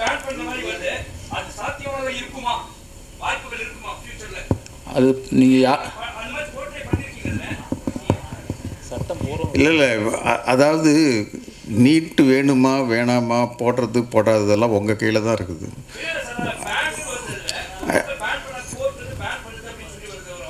இல்லை இதெல்லாம் வந்து சரித்திரப்படி வந்து நிறைய நடந்திருக்கு. நிறைய விஷயங்கள் நமக்கு தெரியல. ஒன்று ஒவ்வொரு சமயத்தில் தடுக்கப்படலாம், ஒரு இதில் பண்ணலாம். அதுக்கப்புறம் ஒரு பெஞ்சு ஒரு ஜட்ஜ்மெண்ட்டு, 2வது பெஞ்சு ஒரு ஜட்ஜ்மெண்ட்டு, இதெல்லாம் போயிட்டுருக்கு. ஏன்னா நான் கல்வித்துறையில் இருந்திருக்கிறவன். நான் அதனுடைய இப்படி போகுது அப்படி போகுது இப்படின்றது இருக்கிறது. அதெல்லாம் நடந்தது தான். வாணி போஜன் மேடம், உங்களுக்கு வந்து இந்த நீட் பற்றி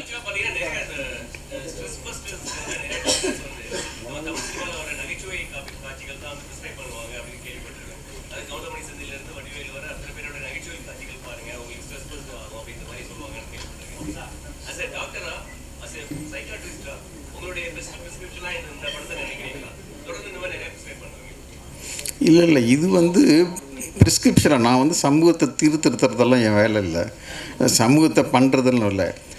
நான் பார்த்த சில, அதாவது வந்து இந்த மாதிரி சில விஷயங்களை வந்து மக்களுக்கு கொண்டு போகும்போது அதில் நல்லதுன்னு நினச்சி செய்கிறோம், அதில் பாதிப்பு இருக்குன்றது அதில் வெளியே நிறைய பேர் கொண்டு வர்றதில்ல. அவர் சொன்ன மாதிரி பாலச்சந்தர் சார் சொன்னார்ல, நடிப்பீங்களா என்ன சார் நடிப்பீங்களா? நாங்கள் 2 பேரும் தமிழ் இதில் சம்மந்தப்பட்டவங்க. நடிக்கலாம் கேட்டப்போ அவர் சொன்ன பதில் தான், நான் எனக்கு ஆஃபீஸராக இருந்திருக்கேன், டெய்லி நடிச்சிக்கிட்டு இருந்தவங்க தான். அது குருமதிக்கு முன்னாடி அந்த மாதிரி அவங்களுக்கு நிறைய பேருக்கு உண்மை தெரியறதில்ல. நீங்களே கூட இந்த படத்தை பார்த்தப்படி தான் தெரியும், ஓ இதில் இவ்வளோ பிரச்சனை இருக்கான்றது. இந்த பிரச்சனைக்கு தீர்வு காண்றது மக்கள். அதாவது வந்து மக்களுக்கு பிடிச்சதான் கவர்மெண்ட்டு கொடுக்குது, இன்னும் சில சமயத்தில் மற்றதுக்கு நல்லதையும் கொடுக்கணுன்றது முக்கியம். இதுதான் அதனுடைய அர்த்தம். வாணி போஜன் மேடம், இந்த படத்தில் நீட் சம்மந்தமான படத்தில் நீங்கள் நடிச்சிருக்கீங்க. உங்களோட கருத்து என்ன? நீட் சம்மந்தமாக நீங்கள் என்ன சொல்ல வரீங்க, உங்களோட தனிப்பட்ட கருத்து? சார் அது பேச வேணான்னு பார்க்குறேன். எல்லாருமே சொன்ன மாதிரி அட்வான்டேஜும் இருக்குது, டிஸ்அட்வான்டேஜும் இருக்குது. நான் இதில் பெருசாக பார்க்குறது என்னென்னா, எந்த ஒரு ஒளிவு மறைவும் இல்லாமல் ஒரு க்ளீனாக ஒரு ப்ராப்பராக இந்த ஒரு சோஷியல் ரெஸ்பான்சிபிளோட இந்த ஒரு படத்தை பற்றி பேசணுன்னா அதை மட்டும் பற்றி ஒரு ஃபுல் படமாகவும் எடுத்ததுக்கு அந்த படத்தில் நான் இருக்கேங்கிற மட்டும் பெருமைப்படுறேன். அவ்வளோதான் sir. Thank you so much. Thank you.